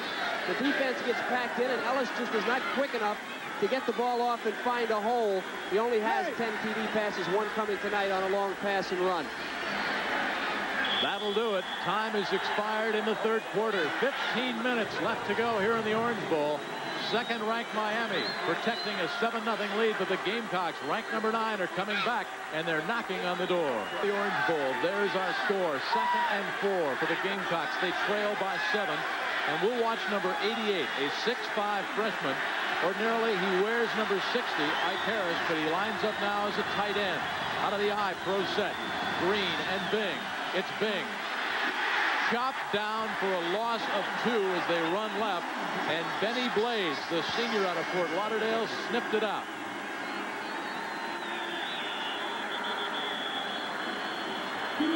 That is Ernest Parrish, number 97 out of Miami of Florida, who was in replacing the injured Bill Hawkins. So the Hurricanes are hurting at the right defensive end. Clock is stopped. 14:48. There's the freshman. He was redshirted last year out of Columbia, South Carolina, Ike Harris. He is taken off number 88, and he's back to number 60. No, 60 on his sleeve. Right. You can see he's got one of those pullover jerseys. Us defensive guys not that smart. That could drive you crazy.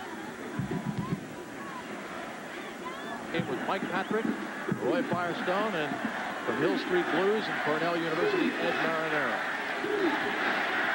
We had the Heisman today to Tim Brown. Ed Marinero got quite a few votes. He came in second in the ballot. Coming out wide to the right, Ryan Buffet, single coverage. 3rd and 8. Motion by Hardin Brown.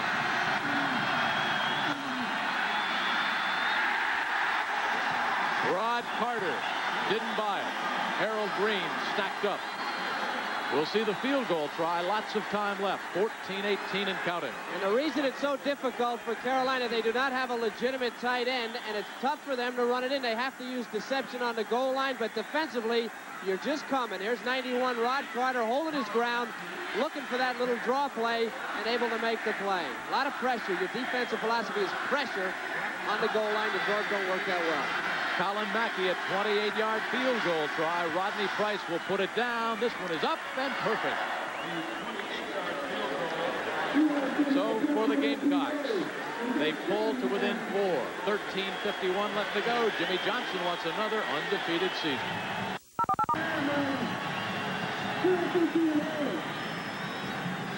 Florida, inside the Orange Bowl, where Eric Markle out of Russellville, Arkansas, will kick it deep to Randall Hill or Alex Johnson. High, end-over-end kick. Randall Hill at the 3, dribbles the ball, scoops it back up, and he's off to the left side, and he's down inside the 10 at the 9-yard line. He's knocked down by number 47. Storyline Miami. Steve Walsh, 2 touchdown passes. A good night. Todd Ellis, 1 touchdown pass so far. A crucial first-half interception just before the intermission. Mike Irvin, 7 receptions, 121 yards. That 1 touchdown for 46 yards. And Miami with a fake field goal, setting up the go-ahead touchdown. They lead by 4. The kicking game, the fake field goal and the 3 field goals by South Carolina, the difference in the game. And the 1 missed extra point by the Hurricanes. Right.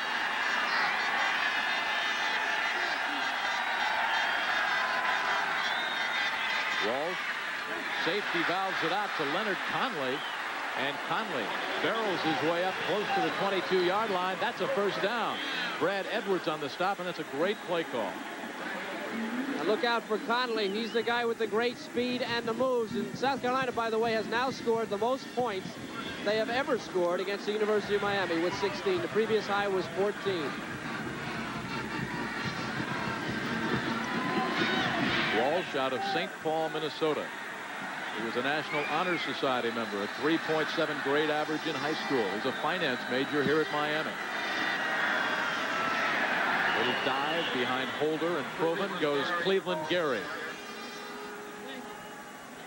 Derek Little also helped out. We talked about Steve Walsh. He scored a 1200 on the SAT. Smart, intelligent. He's our student of the game, a finance major, 3-point average here at Miami University. Steve Walsh. I understand all quarterbacks from now on have to be finance majors at the University of Miami so they can count their signing bonuses when they go into the NFL. Well, Bernie Kosar. There's a couple of them. Vinny Testaverde. Kelly, how could you forget that one? He can run. And he can dive to the 33-yard line. That's close to another Hurricane first down. Matt McKernan on the stop. You rush the passer, you have to stay in your lane. Sometimes when you get a little bit tired, you get caught inside. Here you got a double team on the outside, and now Walsh for the second time tonight. Another key play, turning it upfield and picking up good yardage. And that's why I was watching the corners, and they did turn their back on the play. Jimmy Johnson started his coaching career at the ripe old age of 25, an assistant under Johnny Majors at Iowa State, then under Chuck Fairbanks at Oklahoma, and under Frank Boyles at Arkansas. Then he goes to Pittsburgh and is an assistant coach under Johnny Majors, and in 1979, the head coach at Oklahoma State, where his team lost to the Gamecocks 23-16 in the game played at Columbia. He's 1-1 against South Carolina because in '84, as the head coach of the Hurricanes, Miami beat South Carolina 34-14. Gary and Conley even up as the backs on 1st and 10.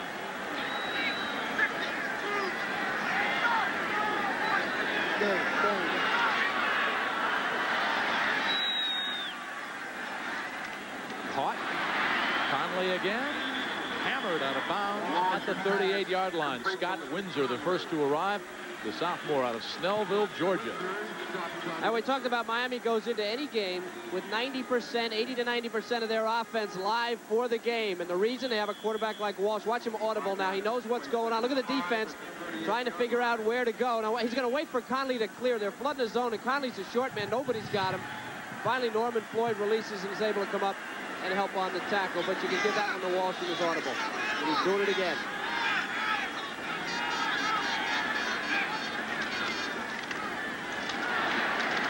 Up near the 40-yard line for 2 tough yards goes Conley in the grasp of Roy Hart. Conley, a true freshman, excellent speed. His senior year in high school, over 1,840 yards, 12 touchdowns. That offensive line of the Hurricanes now doing a good job. They're working on the clock. 11:09 left in the ballgame. And every first down, Jolie Dunn, you see him right there. He knows his defense is tired. He knows they don't need to be on the field. It's a big 3rd down in short yardage. They need to get off the field.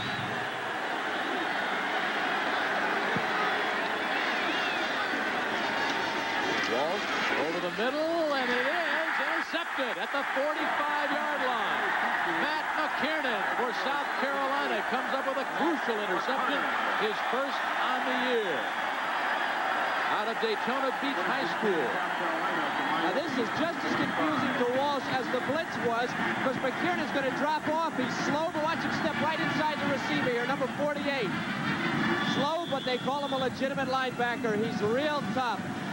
Trying to go to the tight end, which should be a good call against the blitz, but there's no blitz. And Walsh says, oh, I should have known that. Miami 3 turnovers tonight, 2 interceptions thrown by Steve Walsh. Great field position, lots of time left, 10:44. Ellis gives it off to Green. Nothing doing over the middle. Derwin Jones, number 86, the senior out of Miami, a communications major, played as a true freshman back in '74 on the hit. We talked about Benny Blades in the opening of this show. You may be thinking, well, we talked about him, but we haven't heard from him except for that one play on the goal line. It's because they're not throwing at him. They're staying away from Benny Blades. That cuts down your ability to run your offense.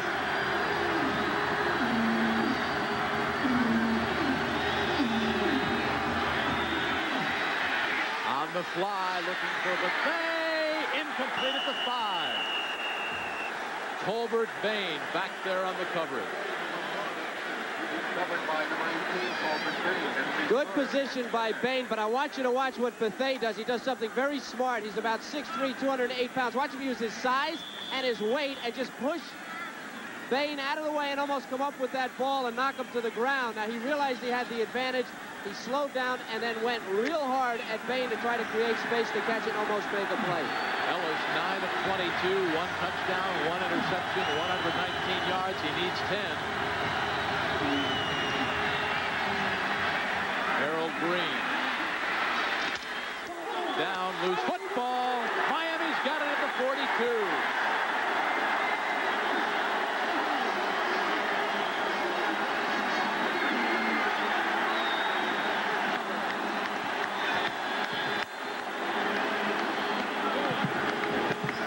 Bain, I believe, stripped the ball as he ran into the helmet of Harold Green. And watch Daniel Stubbs, 96. Well, there's some question. They're huddling about this, whether it was a fumble or not. The pass is complete to Green. He's going to try and work for extra yardage. Well, definitely a fumble, no question about it. But there's a big huddle at the middle of the field as Bain comes up with the ball. Now, we can see that it's a fumble, but the officials, of course, don't have that advantage. It was right in front of the Hurricane bench. Jimmy Johnson just broke his own personal best at the vertical jump.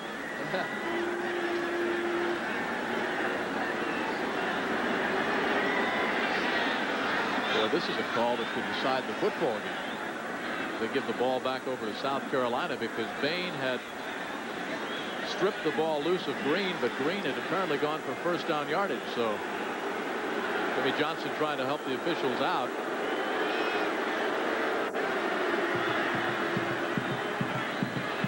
And now you'll get the other officials involved. Terry Monk, the referee, James Mahan, the field judge, Mike Looney, the umpire, Tommy Rose, the line judge, Gail Porter, the side judge, Jim Campbell, the back judge, Paul Jones.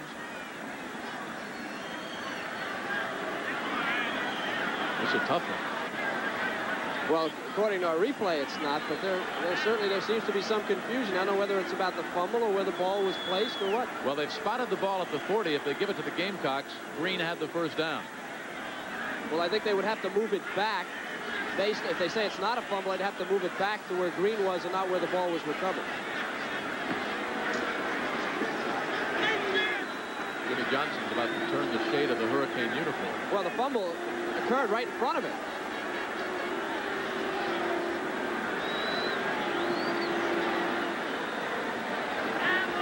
Terry Monk. The way he's explaining it, I think it's going to go against Miami.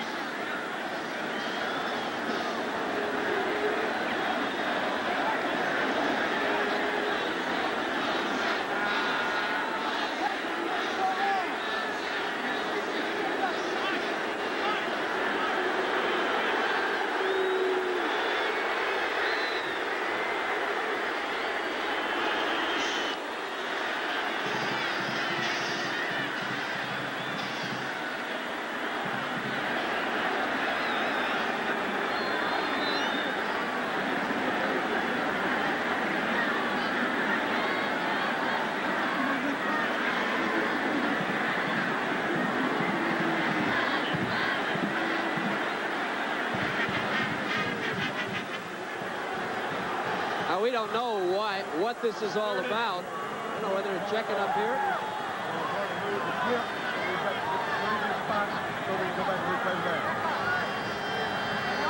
Third and 10 from the 45-yard line. Third and 10 from the 45-yard line. Gain of 5. Gain of 5. So we're going to have that. Back up. Fourth and 5. Third, it was third and 10 at the 45. That picks up 5 yards. So it's fourth and 5. I don't think there's any question that they're saying it's going to be South Carolina's ball. The question is where they'll spot it after the tackle. And they're saying that Green was down, which was clearly not the case based on our replay.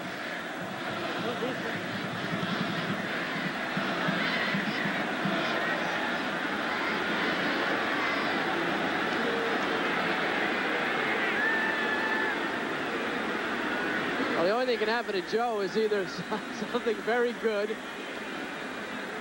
or what actually, what he deserves. So he's as calm as he can be. Jimmy's on the field.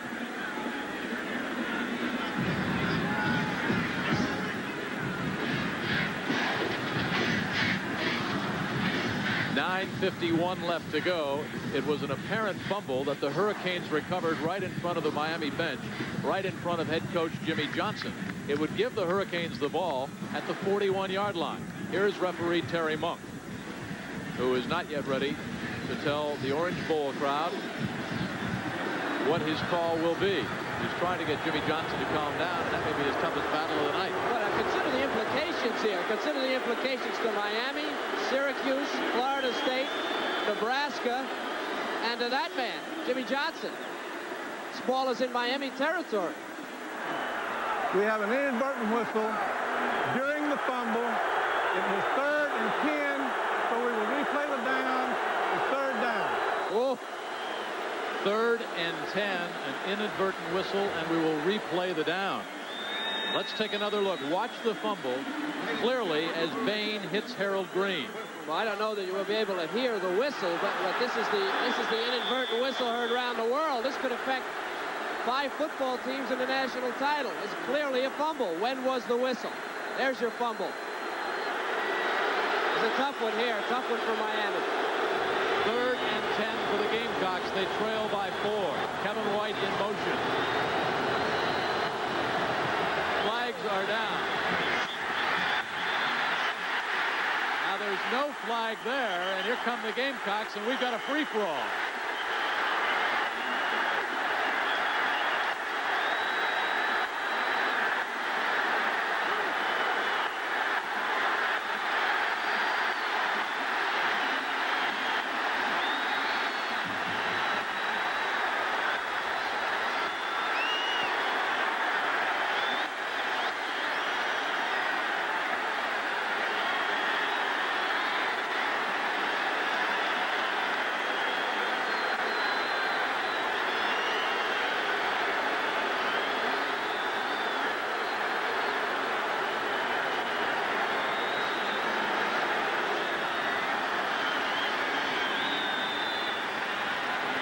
Well, a great football game has deteriorated on that crucial call.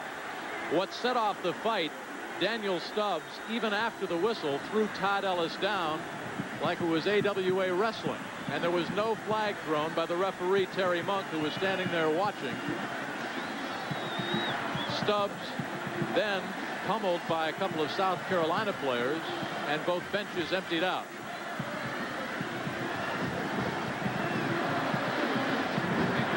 Let's see if we can hear the inadvertent whistle on the play before this snap, the one that has Jimmy Johnson so irate, on the play that should have been a Miami recovered fumble.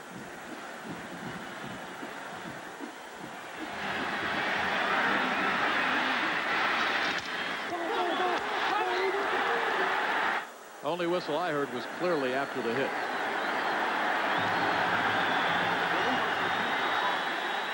We have a dead ball, personal foul against the offense, a dead ball, personal foul against the defense. It's still third down. Where was the offside? Well, there's no way on that anyway. That should have been a penalty on Daniel Stubbs, and what they did was they called personal fouls for the fight. But this certainly would not enhance Miami's image, an image really that they had overcome pretty much this year. Stubbs coming in there and doing that to Ellis. There's no call for that. He's aggravated. I don't blame him for the bad call or whatever happened with the official with the inadvertent whistle. All right, they're offsetting personal fouls for the fight, but there were flags down before the ball was snapped for offside. Right, and there should have been a penalty on Stubbs. Clearly a penalty on Stubbs. 3rd and 15.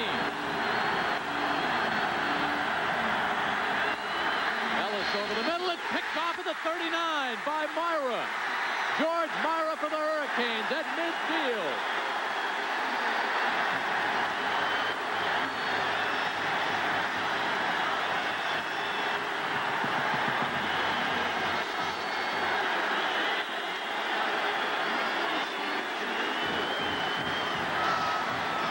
Ellis just a sophomore. Things are getting loud and heated.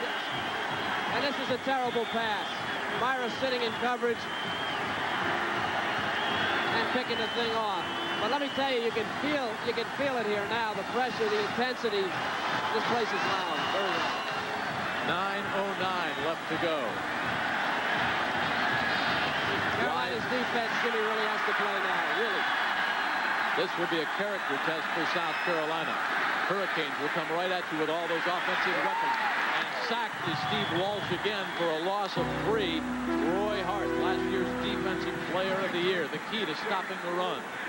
And there is Myra, who came up with that interception. He had 21 tackles last week against Notre Dame.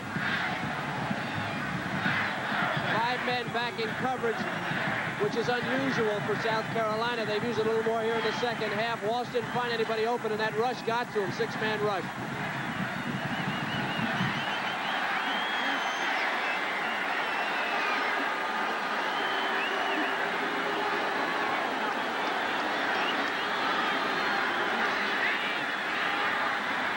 Open over the middle, dropped, incomplete at the 47-yard line. Warren Williams. Ken Sally lowered the boom on him, number 40. The Gamecocks playing tough now. Now this pass is in a bad place. Dropped anyway. Watch, is that Sally, number 40? 48. Matt McKiernan, the linebacker, with a picture tackle, head right in the chest. 3rd and long. Look out for screen and draw, or maybe Irvin. Now they're double teaming over here with Floyd. The last 2 plays, they're dropping off, and that'll leave a back out of the backfield or a tight end. Walsh 10 of 14 this quarter, needs 13 right now. They dump it off. It's caught out of the backfield. Melvin Bratton. Bratton falls to the 45. He'll be 5 yards shy of the first down. Brad Edwards made a big tackle right there. So the punt team checks in for the Hurricanes. 8:08 and counting left to go in the ball game. And Miami, ranked number 2, winners of 10 in a row this year. 31 straight wins going back to September of 1985. 31 wins overall. Hurricanes are not buying the punt. They've got everybody up. Looking at Jeff Beagles. Cost him field position last time, Jim. Beagles hangs this one high. This will go into the end zone. Touchback. So, from the 20-yard line, the Gamecocks of South Carolina, 80 yards away from a touchdown. A field goal doesn't help. They trail by 4. Welcome back to the Orange Bowl. Miami with that 4-point lead. Wide to the right, Ryan Bethea. Top of the screen, Danny Smith and Sterling Sharp. Pitch back to Harold Green. Fumbled the ball the last time he touched it. Upended at the 25-yard line by Greg Mark. A pickup of 5. It's 2nd and 5 coming up. Blades helped out on the tackle. Todd Ellis, 10 of 23 on the night, 1 touchdown, 2 interceptions now, but just 4 of 10 this half, Kevin, for 37 yards. And Ellis will have to get a hot hand if the Gamecocks are going to pull this game out. Miami's defense really, probably personnel-wise, not as strong as it was last year. They lost Jerome Brown and Dan Cilio, both to the NFL. They got those 2 small tackles, but they're smart and they're experienced and they're winners. And that's something you really can't replace. When you win 31 regular season games in a row, you've got that great confidence that you're going to come out on top, and it'll really serve you well on the field.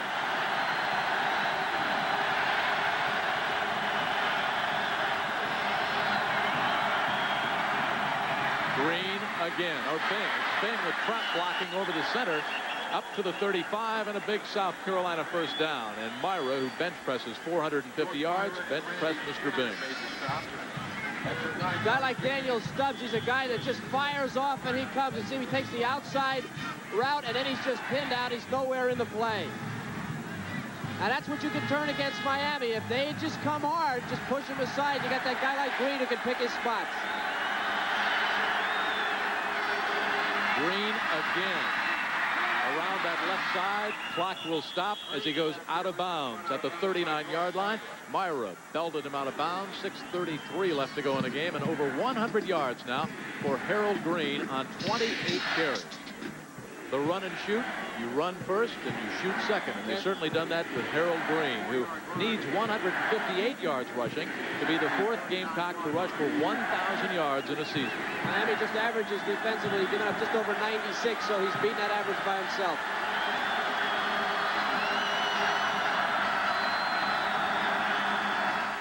Sprint out by Ellis behind Kevin White. And some oohs and ahs from the Orange Bowl crowd. You have to give the Hurricane defense a lot of credit because Ellis has been thrown off his rhythm entirely in the second half. Well, he's not getting it done, and his protection has been excellent. And he may need to wait for these guys to clear because on a couple of patterns they have beaten Miami deep, but Ellis has either thrown it away or out of bounds or not made a good throw. He needs to just calm down and stay in there, have a little confidence in the offensive line, and wait for these guys to clear. Bill Hawkins, 54, the junior out of Hollywood, Florida, back in at right defensive end. Ellis needs 6 on third down.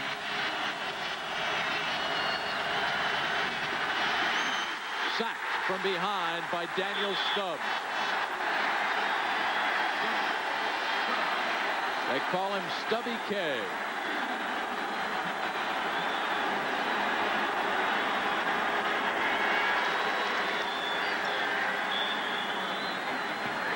Well, the great ones really stand out when you need them. Miami in a zone, nobody breaks open, Stubbs makes it. Price doesn't turn over. Perriman back deep, has to get out of the way. That one almost hit him.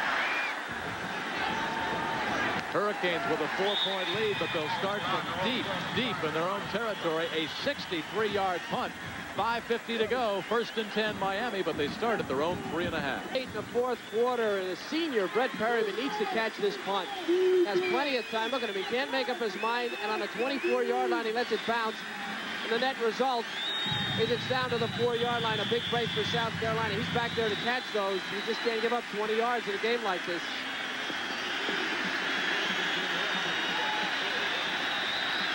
Spotted just outside the 3. Walsh with 2 interceptions on the night. Back there in Be Careful country. The Gamecocks are coming. Bratton. Look out. Almost a face mask. Scott Windsor. Number 20, the first Gamecock to arrive. And a late flag, a real late flag, and I don't know what that call is. Bratton, he's got to be either piling on or a face mask, and I don't know how he could make that call with Bratton keeping his legs driving, unless it's a face mask. He was still on his feet.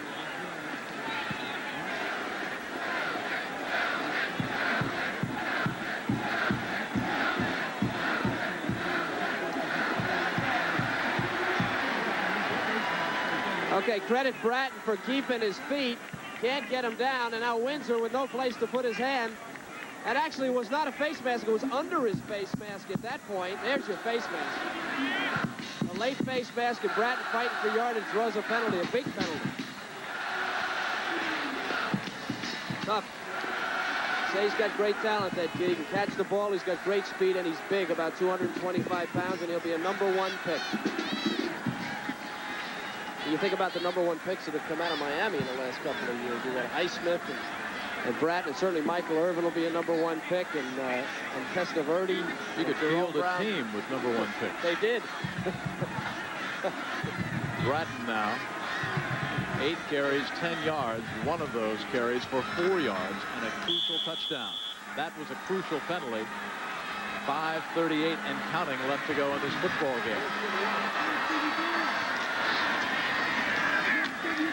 Big hole left side, out of bounds at the 25-yard line. Matt McKernan bumped Warren Williams out. Another first down for the Hurricanes. Carolina loaded it up on the weak side. Now, when you see how few people there are on this side, they're all to the left, and they go left. Everybody gets caught inside. Now, Williams is really nobody out there. Williams steps outside and picks up another first down. Carolina playing the wide side of the field. Miami coming right back to the short side. Ryan Herman. Just under 5.5 left to go in this football game. That was the second longest rush for Miami from scrimmage tonight. They'll keep it on the ground, working Williams. Blocking on that left side by Matt Patchen and Mike Sullivan. Excuse me, Jim. Now it's time for Carolina now to go back to the original game plan and take some chances. They have got to get to Walsh. They've got to get the ball back. Getting down to 5 minutes. And you can look for him to be coming out of the ground on this play. Joe Lee's yelling something out there. And you can look for Miami to try to go to those wide receivers if they get single coverage. Irvin hobbles out of the huddle. Got that tender ankle since early in the second quarter. They taped it up.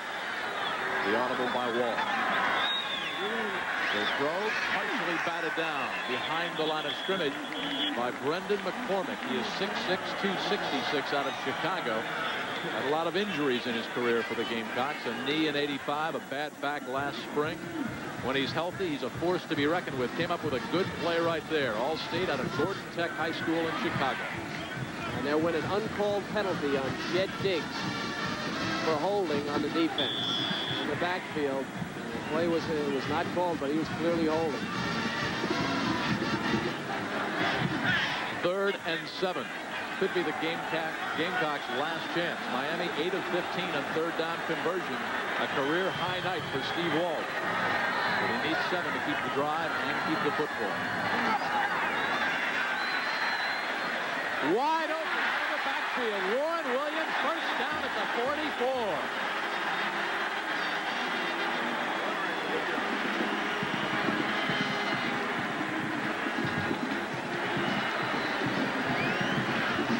Walsh hobbling around back at about the 28-yard line. He took a pretty good hit. Now you credit the offensive line. They do a nice job. 42 is Jed Diggs, and he takes the outside drop. He's on his man, but then Williams hooks up right where he left. The inside back, McKiernan never gets there. Good read by Walsh. That's pro offense for you. Staying inbounds, keeping the clock winding down, goes Warren Williams. Jed Diggs on the stop. Diggs, number 42, had a terrible first game this year. Joe Lee Dunn showed him the films. He was embarrassed. By the third game, he had arrived. There's our time left. South Carolina has to force some kind of a turnover, and at the very least, give Miami only a field goal, make it a 7-point margin. That's a tough choice now, Jim. They've been burned, coming hard. They made some good plays in coverage, but when they give up those zone routes, Walsh is too good for them on the zone. Here they come. Warren Williams, the workhorse, cracks it up back to the line of scrimmage. Scott Windsor on the stop once again.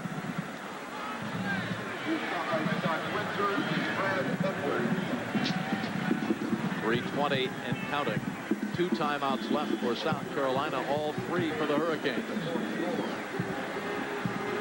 10-0 Miami coming in. 31 straight victories for Jimmy Johnson in Miami. And for Joe Morrison and his Gamecocks, a 9-2 record if they win this game.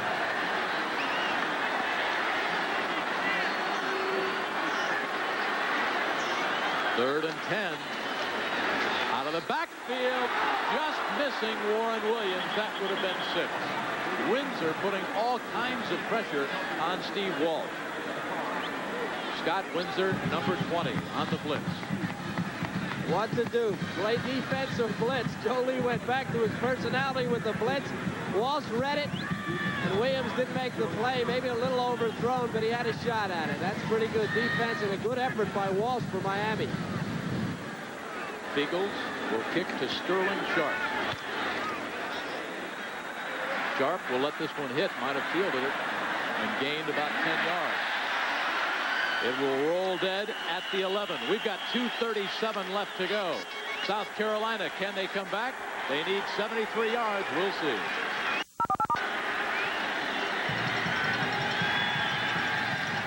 2:37 left to go. Todd Ellis, the super sophomore, at the controls for South Carolina. Harold Green, tailback. Motion by Kevin White. Ellis fires. He's got Buffet. First down at the 30. Buffet fights up to the 34. Hangs onto the football, and Myra hangs on to Elvin Buffet. A pickup of 22. First and 10, South Carolina. Well, I'll tell you, this is where you earn greatness. If you want to be considered a great quarterback, a guy like Todd Ellis, he'll never be considered great until he leads them back in a game like this, and this is a test. 2-minute drill here for Ellis.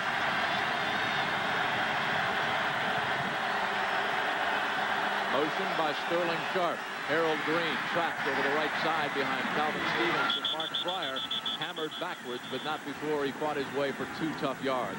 Jimmy Jones, the first orange jersey to arrive. Well, you talk about leading him on a great drive. Maybe Todd Ellis is thinking about that tape. Not Nebraska, but it's Miami, and it's before a national television audience. It'd be a great game to pull out. I think when you go to college to play, this is all you could hope for, is a game like this. What it's all about. You go to college for games like this. Green, 29 carries, 108 yards.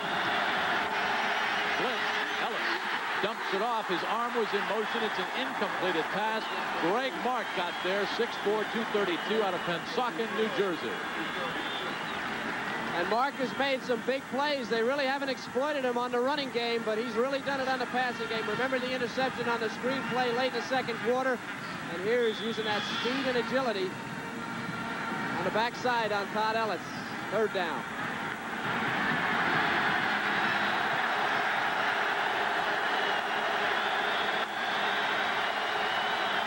Six defensive backs in for the Hurricanes. Ellis over the middle, batted down at the 49-yard line by George Myra.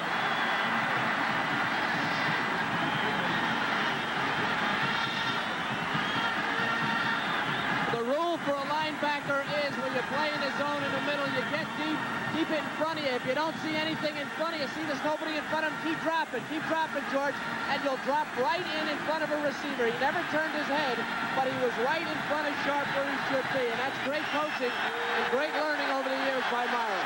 4th and 6. This is the ball game for South Carolina. They don't get the first down, they're out.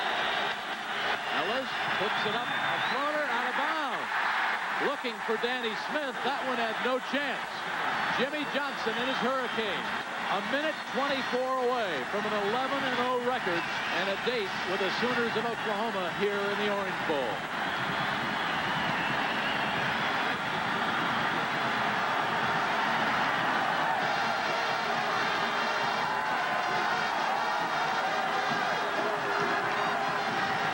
Some people talked about Jimmy Johnson and Miami's schedule. They said they didn't play anybody, but they beat Florida 31-4. The Gators go to the Aloha Bowl. They beat Arkansas 51-7. The Razorbacks are going to the Liberty Bowl. They beat Florida State, and the Seminoles go to the Fiesta Bowl. They beat Notre Dame last week 24-0. The Irish go to the Cotton, and South Carolina headed to the Gator Bowl against LSU. They'll keep it on the ground.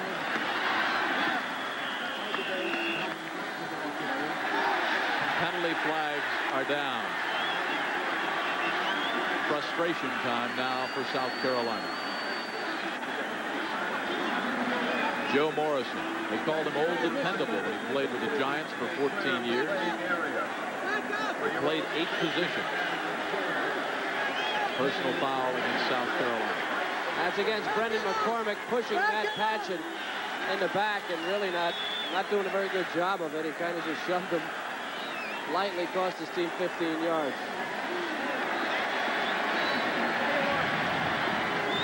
There is a tired young man. He has played his heart out, but he's been chasing Mike Irvin and others.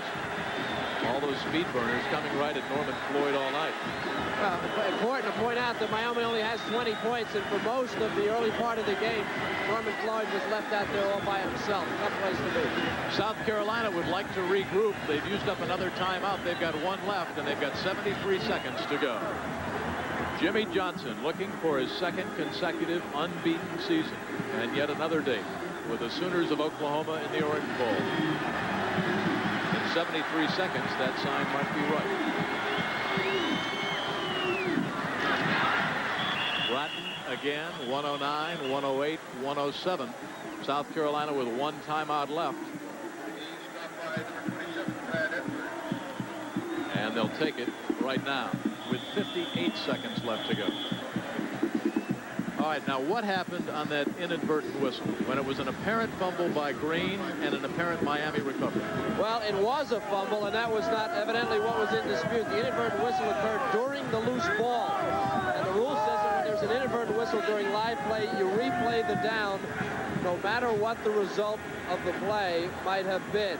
The delay was the chain crew had moved the clip too soon between the stakes that's placed on the near yard line. The referee had to talk to the statistician to see what the previous spot was so the chain could be placed properly. So the ruling was that it was a fumble, but the whistle occurred before it was recovered, and they had to replay the down. Unfair to Miami, but it turned out all right, I guess. Well, it did, because a couple of plays later, George Myra came up with a big interception right at midfield. So the Hurricanes got the ball back. South Carolina had a couple of more shots at it, and that last play call on 4th and 6, there is Todd Ellis. He was sprinting out to the left, throwing back across his body right-handed, and the ball sailed up high over the South Carolina bench. South Carolina in the second half, their last possessions ended with a punt, a field goal, an interception, a punt, and they lost on 4th and 6. Hurricanes will just run out the clock. 50 seconds left to go. South Carolina cannot stop the clock.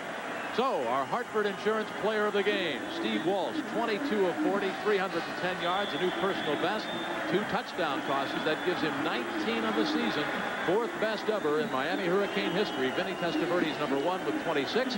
Bernie Kosar is second with 25. So a career high for Steve Walsh right there out of St. Paul, Minnesota. Benny Blaze in the backfield. And that will just about do it. Jimmy Johnson looks again at an undefeated season and a date in the Orange Bowl with Barry Switzer and the Oklahoma Sooners. 11-0. They beat Florida, Arkansas, Florida State, Notre Dame, South Carolina, all bowl contenders. Oklahoma, and perhaps a national championship is next.